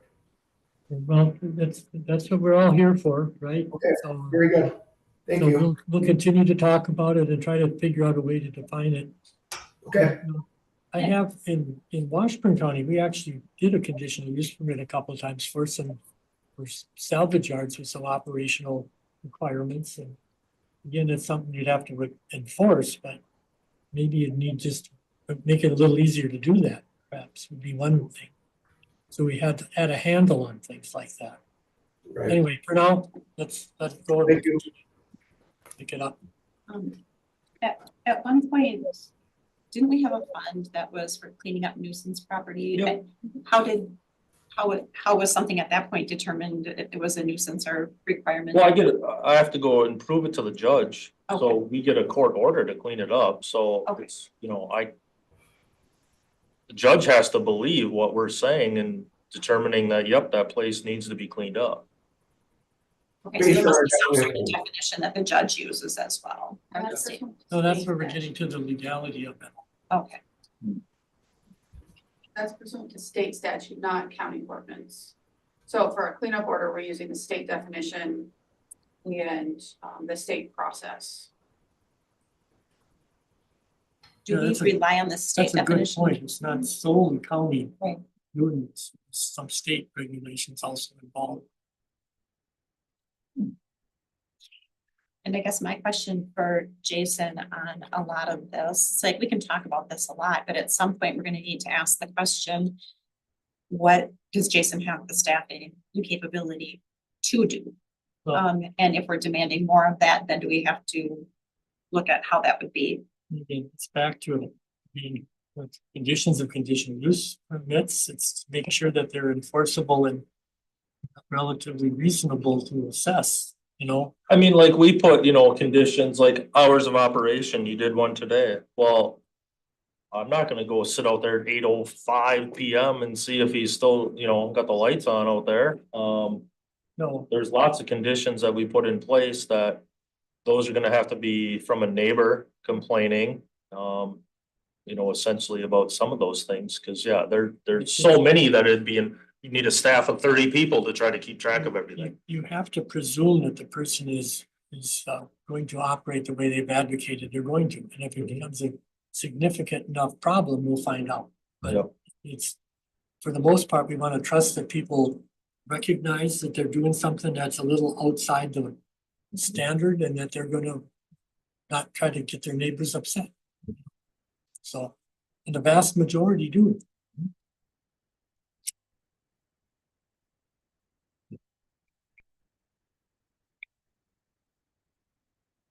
Let's see. So I think we kind of covered what ordinances are kind of enforced, I believe, right? I mean, we didn't go into detail about every single thing, but We talk Kinda about listed how we enforce it, and we don't show up immediately and write a citation. We generally give them opportunities to come into compliance. The only one that I've ever done an automatic citation is dumping sewage on the ground. Yep. That is, in my view, a life health hazard. That is immediate. That is a public health concern. Yeah. That's back to what I sort of talked about. We didn't mention in the original draft, but that sanitary public health side is a major function of the department. You don't see it because people are aware of it, but Jason has done it. I have seen a direct outfall pipe right on the ground, right out of a mobile home. Yeah. And the kids, always right by the little pond. I've seen multiples of those. Yep. That is a no way that can happen type of scenario. So those are the ones that get an automatic citation. The rest, we work with people. Other ones do get citations, but that's probably after they've been given a couple letters saying, hey, you have this issue, you need to get it corrected. We look in the past at the numbers and it's consistent over many years. Yep. The volume of citations issued are relatively low. Yep. Yep. But yeah, that I've always viewed that as that something went wrong when you get to that point. Again, never lost, but somehow you should never get to that point if everything works right.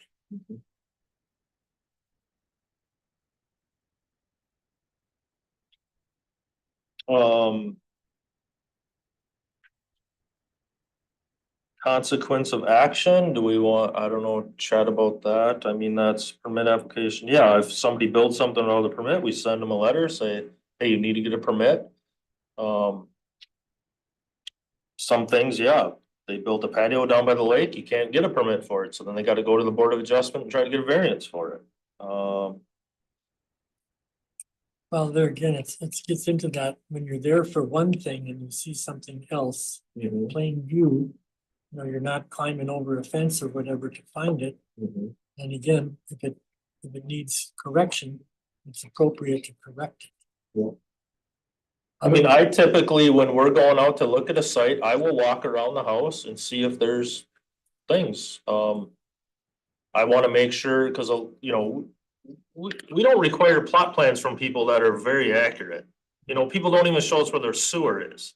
So it's like, okay, you're building a garage. I wanna go walk around and make sure that they're not trying to put the garage on top of their sewer. So I mean, there are things that we're looking for because it's not shown, or we just wanna verify, yep, the sewer is over there like they showed and it's not. We find it where they have pumps coming out of their sewer tank, dumping it right on the ground. I mean. That's when staff does an inspection of an installation. Yeah. One of the reasons they make what it's like today while you're on the site. Yep. Sketch. But it isn't always perfectly to the plumber's. Mm-hmm. You need to, and you didn't have something that you have some kind of confidence in if you look into the file before you issue it. Yeah, that's today's permits though. If you look at sewer permits from the 80s, it's a box and a box and you're like, all right. Yeah. Yep. Yep. And so we tried to do as accurate as we could. But you can't always, and sometimes nothing is there yet, there's no house. And you're not gonna have. And then that one, there was just a statement, employees do not inspect the property or other buildings outside of the action. I do think what Jason stated was important, but making sure they're not putting a structure on top of the sewer system. But if he happens to notice they built a garage and he knows there's not a permit for it, I think it's probably important that that's point. Yeah, what I was trying to convey there was that Jason walks onto a property, he's doing an inspection to build a garage. And there's another storage shed over here that's 2 stories tall. He's not gonna go into that building and go upstairs to see if there's a bathroom and a kitchen and a bedroom But if he sees plumbing exhaust out of it, I think. it's, Okay. if you see stuff, you see stuff. My whole purpose for, I guess, sort of bringing this up and having a conversation was that I thought it'd be nice if we had some sort of a written policy that you could give to people to say, or guidelines, doesn't need to be policy, it's not 100%. But I've talked to people who say the county goes and inspects properties you know, on their own. And I'm like, no, they don't. And there are people out there that believe that, and so having some sort of a guideline to say, here are the guidelines they follow, I can tell you that much, you know. You know, that's, even if it's just a policy that the committee approved. Yeah. if Somebody alleged that, you could say, this is what our policy. Right, right, that was the whole, you You know, don't have to necessarily intent. distribute it in mass, but if someone has an issue, no, you fell into one of these criteria. And this is why you're violating it. No, that was- Now, somebody has a septic tank that cover maybe a few inches under the top of the surface, and if you look through the, sticking up above ground to determine about where the exit is. Yeah, if they're trying to build like a garage or something, yeah, we look to see if the vent or whatever is sticking out. Yeah, My septic tank in 1979 doesn't have anything sticking out. yeah, It didn't so. have to. Mhm. Then there was a switch of location of the manholes. So there are some that had a manhole over the inlet and a 4-inch pipe over the outlet. Then they switched the location of the manhole, but still had a 4-inch pipe now over the inlet. And the manholes over the outlet, before they finally broke up to reality and put manholes over both sides. Okay? So you need to know the plumbing code pretty well and the date to even know, and I even got fooled on one of my friends. When we were trying to find a manhole cover, because he had one of those right in the transition of the code. So his outlet pipe was still over the outlet. Not over the inlet. The position like a week before the code change. Yeah. Right?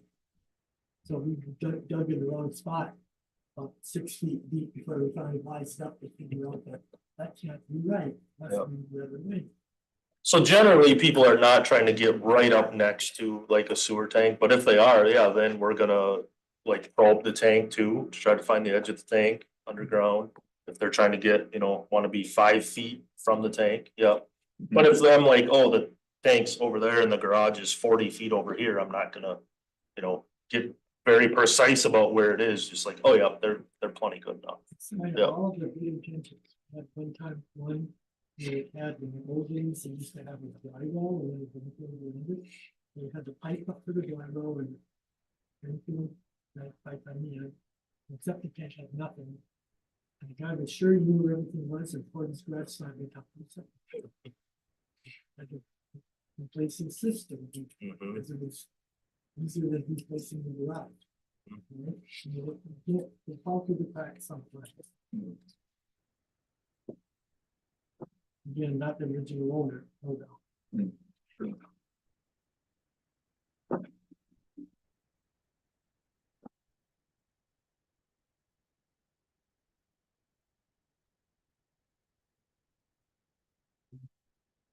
You We next, talked a bit about conditional use. Yeah. Condition.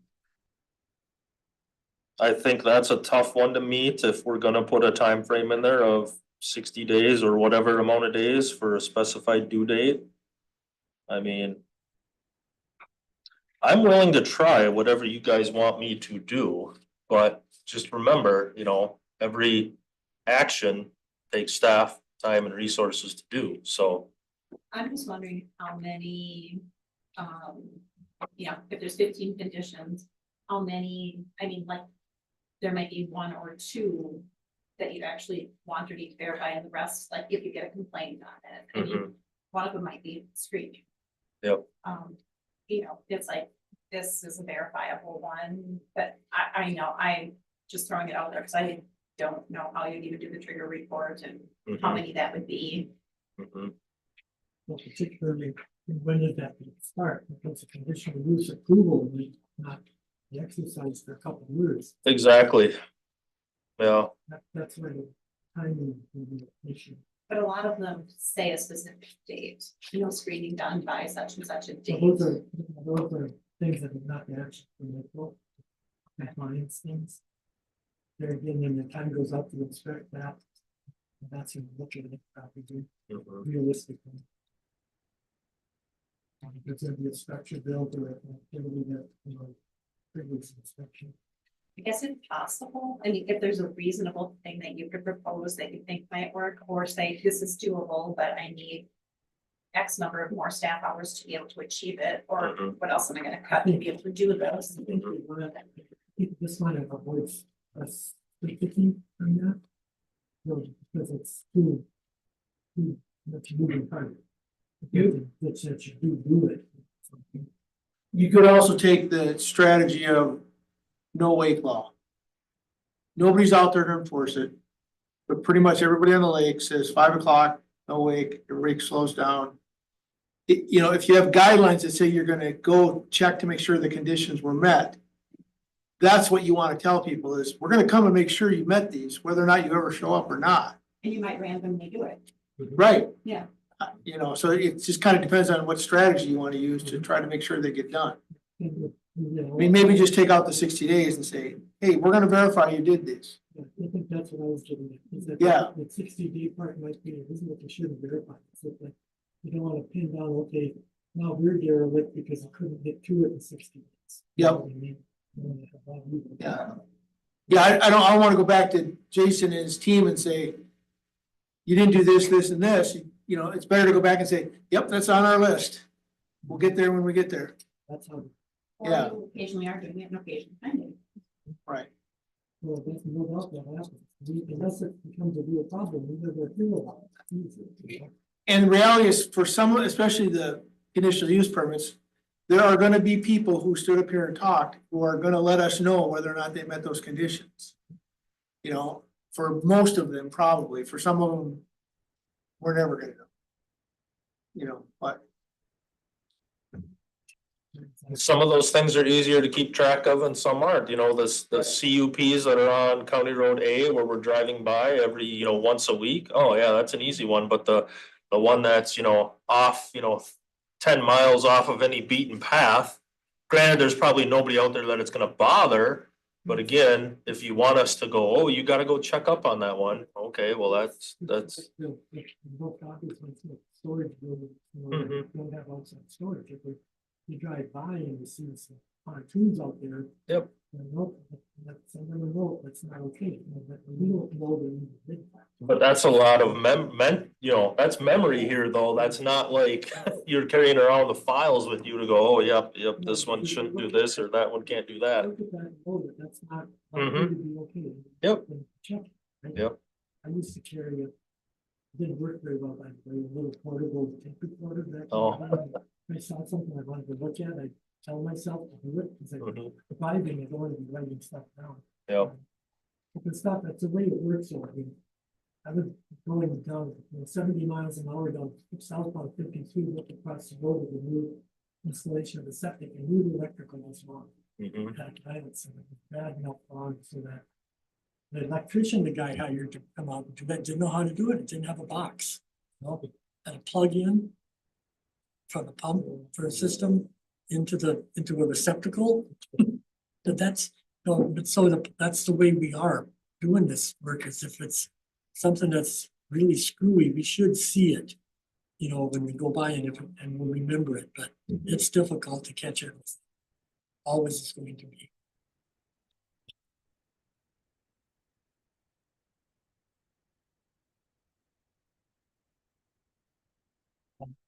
Anyway, do we want to kind of maybe flesh this out and bring it back next month to look at as a possible draft for a formal policy? I took some notes from the conversation. I can tweak this and send it back out. Well, if we want to volunteer that. I can do that. It's like It's creative. going to be a busy time of year for the. Yeah, no problem. Yeah, if you could send that to Jason, and he could Yeah. contribute it, that'd be great. I don't open emails to come from others. Yep, No no problem. I think that's a good idea. Generally, it's a good way to do it. I think, we don't even need a motion for this. We're gonna Mhm. pursue it separately, and we'll talk about it some more next month. So, that's good.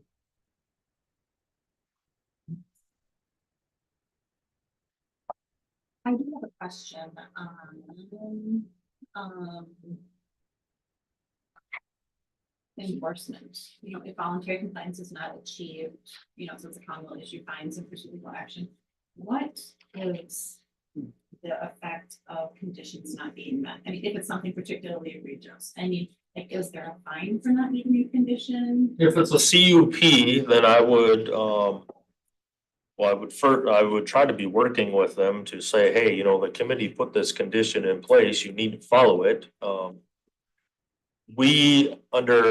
know Grindel in the past would always say, basically say, Jason, you are not gonna revoke someone's CUP, you're gonna bring it back to the committee and have the committee revoke it. Cause he figured the committee was the one approving it. The committee should be the one revoking it or amending it or whatever, so. Go through a public hearing Yep. process to do that notice the protocol. Yep. Because that'd be a real significant issue. Mhm. And you know, if somebody's built a big building, it's altogether different than if they're gonna put up a stand out in their yard. And it's, we've never done that to the best of my knowledge. I think we have threatened to do it. Yep. Yep, That's the nuclear option for that, a word of a bad violation. yeah, Well, and I guess, and, you know, just the consequences of an action, you know, things that trigger, you know, where they can go to the Board of Adjustment after the fact. And I know that changes depending who's on the Board of Adjustment. Is there any real consequence? Are they paying, you know, like if they're doing it after the fact, are they paying like a double? so if application fee? they're paying, so here's how we've kind of operated, and that's, if someone turns themselves in, like, hey, I built this, I should have got a permit, I didn't know that, we just charge them the regular rate. Cause, you know, they fessed up and said it. Now, if we catch them, or if it's a complaint and the neighbor, you know, we have to send them a letter and say, hey, you built a garage or whatever without a permit, we double fee it. Is how we've always operated, because we caught them and, now if someone builds, like a patio down by the lake and we can't permit it, we make them go through the variance process and then they pay a regular permit fee when they're done. Cause I guess I kind of figured, all right, if a variance requires a survey and a $500 application fee, so they're pretty much being penalized quite a bit by having to go through the variance process, so then we just charge them, if the variance is approved, the regular rate. But that would have been what they would have had to go through to do it in the first place. Correct. I mean, so it's basically before or after the fact, it's the same. Correct. Yep, in Except that the case. $500 fee, they don't pay that for. But if we wouldn't have permitted that patio, they'd still have to go and pay the $500 to get a variance before they build it. Right. She's saying if it's an after the fact variance or before variance, there's no penalty. Okay. If Essentially. it's an egregious enough violation and the board denies it when they're out to $500, so they'll have to remove it. Yep. Right. Yep. So they have a lot of risk in essence. Whether, you know, whether or not the board's gonna approve it or not is a risky. I'm just wondering venture. how frequently, I guess it depends on the board, so that's a silly question. I mean, it's like, would it reasonably have been approved? You know, because I don't think that very often people are asked to take out anything. Not very many variances are denied, that is correct. Especially, I'm trying to think if Well, I of an just after don't- the fact one. I just don't like to see Denied. a process that basically rewards people for circumventing the system. If I ask, I'm not gonna be allowed to do it, but if I do it, I'll be No. allowed to do it. Now, there are some counties that charge after the fact variances, like after the fact permits, where I say if we catch them, we charge them 2 times. There are counties that say, all right, if normal variance is 500, this is an after the fact variance, you're paying 1,000. Or 1,500 3 times. There's some counties that do 5 times for violations. Well, and it's not so much that I want to penalize people. Yeah. It's like, I just like to see people do it the way they're supposed to. Yeah, be encouraged to follow. Well, the rules and not or the have it be steps. easier to, it's like, well, I'm gonna get more what I want if I circumvent the process. You're talking about the philosophy. It's easier to get forgiveness than permission. Right, and well, and you might actually get what you want if you do it that way, because it's hard to, I mean, we've been up here being asked to deny people. I would have a hard time telling someone you have to rip out, $20,000 worth of landscaping. That seems cool. But it's a lot easier to say, no, that's not really allowed. We're not going to do it. And so we're kind of creating a process where it's easier to It kind of gets back to off the subject just slightly, but it gets back to the education of the public. which With so much turnover of recreational property can become an issue. But the previous owner had a natural shoreline. And the new owner comes in and they're used to an urban regulatory process where you've got to keep your lawn this tall. And they think they have to mow it all down, because that's what they're used to. They don't know that there's benefit from maintaining some natural frontage, better for the lake, better for wildlife, all that stuff. And they need to learn that or buy into it, one or the other. If there was a silver bullet, other people would already be doing it. So, I mean, these are tough things to, yeah. Oh, a little bit off track, but how did the card work that went out with the tax? I think it went pretty good. I mean, I've heard a few people said, oh yeah, I got this card in the mail, so I want to apply for a permit, something that I built without it. Now that's literally a handful of people.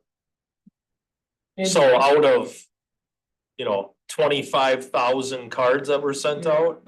Did I hear correctly that there were some, whatever you want to call them, municipalities that did not include the card? Sure, villages. Well, the villages didn't do the cards because they're not under county zoning, but I think everyone else did. I heard there was some grumblings that some didn't want to because they thought the postage was gonna be more. So I believe the county might have reimbursed some of those townships. Right, thank you, one that I was from. It's because, the reason being is because the postcards were given to the town clerks. And the postage for county business was put on the municipalities solely. And that the county department that created the card received a $5,000 basically a grant from to what we did at the county level. But the tax dollar, the postage dollars was levied against the municipality. That's where it came from as far as trade. Like, we did send them out, but was never reimbursed postage. So in the future, if the county wants to send out cards, either do something in advance to preempt that disgruntledness on the municipality card, or have it sent out by the county itself. Was it a postcard? When I received mine, it was just a slip of paper stuck in it. So it didn't. Well, I I think understand what with you're all the stuffings though, it might have triggered Triggered it to the next level. next, Got it. yeah. Got it. Triggered the increase. Correct. Plus there's a little bit more labor to do it. But I think, the one thing is, it would, if we know everyone received it, if they say they didn't know, it's like, we're making an effort to make sure they know. It may jog somebody's memory if they decide a year from now, Right. they're gonna build something. Oh, I think I remember I built it. And I think one of the villages copied ours and sent one. I think the village of Webster, I saw somebody got one and said, hey, they basically stole the county's idea. They sent a flyer with their tax bills this year, or maybe, no, with their water bills that came out or something and said, hey, you need permits for this and this and this and this. So, Education. Yep. Yep. Yep. We should do it too. So based on their village ordinance. Yep. they Modified a little bit. Oh, it's good. Yep. But, it's hard to get that information to people, in particular because it's like what is it, 7% every year turns over? Oh, I think isn't it higher than that? Isn't it every, I think it's 15. So that's 7 years. Yes, I think it's a 7-year flip. Yep. And that's always the issue with people that are new owners and maybe never lived in a country or lived on the lake before. They have some rules. And it's all helpful. And then the lake associations do a lot to try to get people aware as well.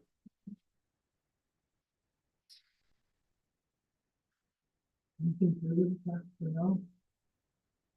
Carry on to the reports. Yes, let me find them here real quick.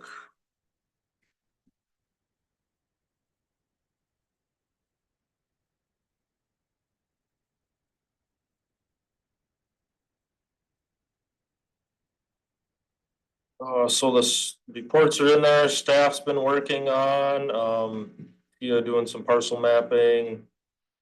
Addressing, it's been picking up again now with the spring here. Budget report is in there. Our revenue's down a little bit compared to this time last year. If you look at that report, otherwise, there's really nothing out of line in there.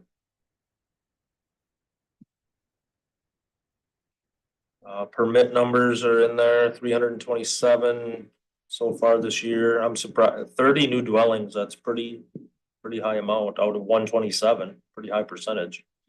And I would, People were committed to build their building and people who were thinking about building their garage. Holding up. yeah. I tried, one of those is on the southeast. Side of Idaho, too. There's been killing the garage. And they're the numbers, I'm sure it's. Yeah. What staff have been working on for the last month or so, and statistics on the variances and CUPs and all that, so.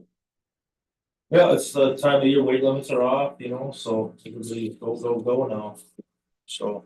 Yep. And the thing is, we already know from previous economic cycles, the shoreline areas never completely stop. It doesn't go with much as peaks and valleys, yeah, is like urban areas do, yep. Always need to be a little softer to Mhm. up and down the times. Yep.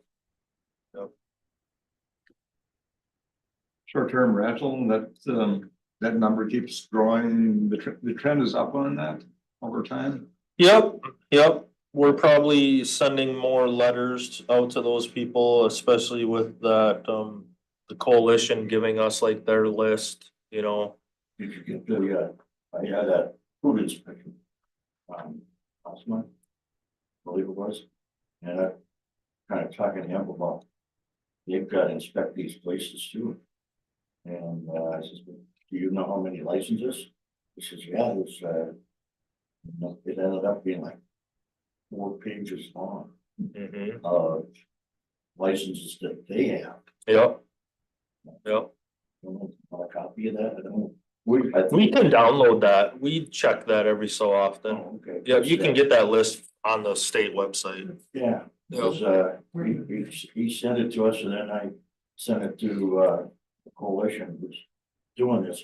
And they were gonna compare that list with the list that we got. Their list. Go. Yep. And then go from there. Yep, The biggest problem is the Airbnb doesn't want to collect the tax. that's what I've heard, yeah.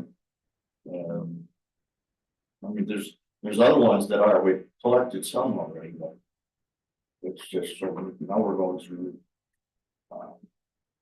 federal government to find out if there's a way that we can make these guys pay the tax. Because they're collecting it. I know some people, they said, yeah, we're collecting 8%. They charge me an 8% tax, goes to Wisconsin. I said, it's not supposed to go to Wisconsin, it's supposed to go to the local municipality. Well, they've been charging us for years. 8% profit, right? For local, for the Airbnb. Exactly, yeah. Yep. So are they marketing it or are they sending it to the state and the state is not forwarding? I can't tell you that. I have suspicions. Yeah. Jason just mentioned it. If the state gets somebody to, please send this to whichever department wants it. Yes. Who they send it to, right? Well, we're working on it, it's growing. And as more and more go on and they notice their neighbors. And they ask them about it, I said, well, I'm not paying anything like that. And then next thing you know, we get, we turn them in. Which is how we're hoping. That's about the only thing we can do is hope. The neighbors complain because the other neighbor's not paying and they are. Yeah, it's not a level playing field. If one's paying 8%, the other one's not. Well, Yeah. and who follows up on people to collecting taxes, but Not me. no, I know that, but I was just wondering who else. I mean, there's gotta be. I'm sure the Department of Revenue, they're the ones that get the tax money, so they're gonna be the ones that are having to hunt it down or try to collect it. The other one is the local municipality because they're not getting their 8%. Like they sign into it in order to get that. Well, if that's a requirement of their permit, then doesn't their permit just get pulled? I mean, if they're not, I mean, If they have a permit. And, okay, so you pull their permit, they still rent anyhow. That's all they're gonna do. They'll just go, okay, I'll just rent without a permit. Yeah, but if an Airbnb is collecting 8% from the person that's renting it out, well, now that's theft, and the IRS should be going after after the Airbnb or. That's what that's the avenue going on. Trying to find out where if their Airbnb is charging, in fact, charging a tax fee that they're calling a Wisconsin tax fee, and Wisconsin's not getting it somewhere, then I imagine the Internal Revenue Service become involved. and I guess I don't know how you can prove that anyway. I mean, saying that we've encountered that. Well, too, where eventually they just said it was Well, wrong, when you know it wasn't. The property owner should have a list of what their stuff, that a receipt of what they're paying to the Airbnb. And it should be all itemized on there, I would think. And so if it's itemized on there that they're paying an 8% room tax. And that could be turned in. I'm just talking about the people who rent that aren't licensed. I mean, because. I mean, the ones that show up on Facebook. Well, There's 2 a day. well, right, because it's like, if there's no ramifications, why would someone get the permit and pay the taxes and do it? I mean, if there's no. Like the argument that they're just letting their relatives. And that's what I would, yeah, it's like, it's hard to follow up on because they just say it's. Yeah.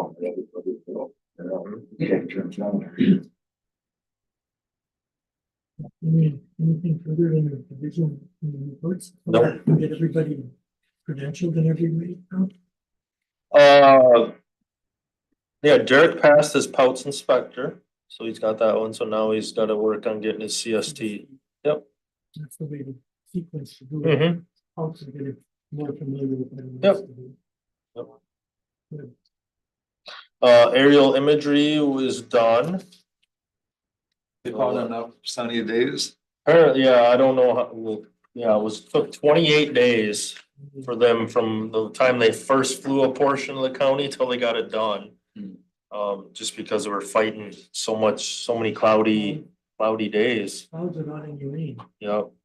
So did they start on the eastern part of the county and then fly north and south and then? This one is really random. If I look at their map, might have flown the east and the west, and then the next day they might have flown this chunk, and then the next time they might have flown over here, and then they flown over here. It was all north-south, but it was not just like sequential across the county. It was here, then here, and I don't know why they do that. Probably that follow the sun. I do not know why they do it the way they do. Well, they're putting panel points out. And panic ahead of the flight with the farm network. Mm-hmm. Panel was points Yeah. too, and we're just watching the leaves pop out. And so we're gonna be able to see our, Yep. stuff. And this time around, it we're both Burnett and Polk counties, so, maybe we'll get a little bit of a refund because it was so efficient. They probably accidentally take a picture of each half of each county when they're trying to do it. Yeah. In the old days. Yeah. Okay, then future agenda items, we're gonna bring back up the discussion of enforcement. We're gonna jump through the zoning ordinance amendments one more time. And whatever else we have on the agenda, right? Are we gonna discuss that Hamilton email regarding the Camp Croy? Oh, I didn't have, we don't have it to discuss, I don't think, about minutes. Yeah, and they, because only because they made changes in there, like, do we need to get back to them and say, I responded back there. oh, okay. Myself, and I talked to Wanda about it because the conflicts of custodian of minutes last week. And Wanda agreed with what I had told her that we would get back to it after we talked about it. But my initial reaction is that once the court did the minutes and we made those corrections without changing the substance of the minutes and approved them, that the matter was closed. Okay, good. And that's what and Wanda completely agreed with that. And Jason, you were off on training. So I think what I'd like to see is you and or Wanda respond. Okay, that we did discuss it. And the response I gave you is what I believe is the case. Something like that. You know, because I didn't want to just say, well, let's not, you know, this is what I think and nobody else gets a crack at it, you know. But yeah, unless there's a material defect in the minutes. Right. You don't go back after. And I'm confident that what we did didn't change their actions at all, it just tried to clarify. Yep. So that we didn't create unenforceable conditions or conflicting conditions, like the GTVs couldn't come off the trailers. Or could come off, just couldn't go to the parking lot, you know, again, they, with a wordsmithing a little bit to get it, what it meant to be. So I'm pretty sure we're done with that. I haven't heard anything more, but. Good. I was doing other stuff and I didn't catch her email really. Until the day she wanted the response. I mentioned it to Jason, but when you respond, and he had it, and then when she emailed again. I thought, okay, I'll respond with what I believe is the case after I thought of it. But still qualified that we would internally discuss it before we made that the final answer. Okay. Well, anything, next meeting, Jake, will be June 3rd. Anything further? If not, I'll entertain a motion to adjourn. I'll make a motion to adjourn. Motion by Supervisor Miller, second. Second. Supervisor Janicki, all in favor? Aye. Done.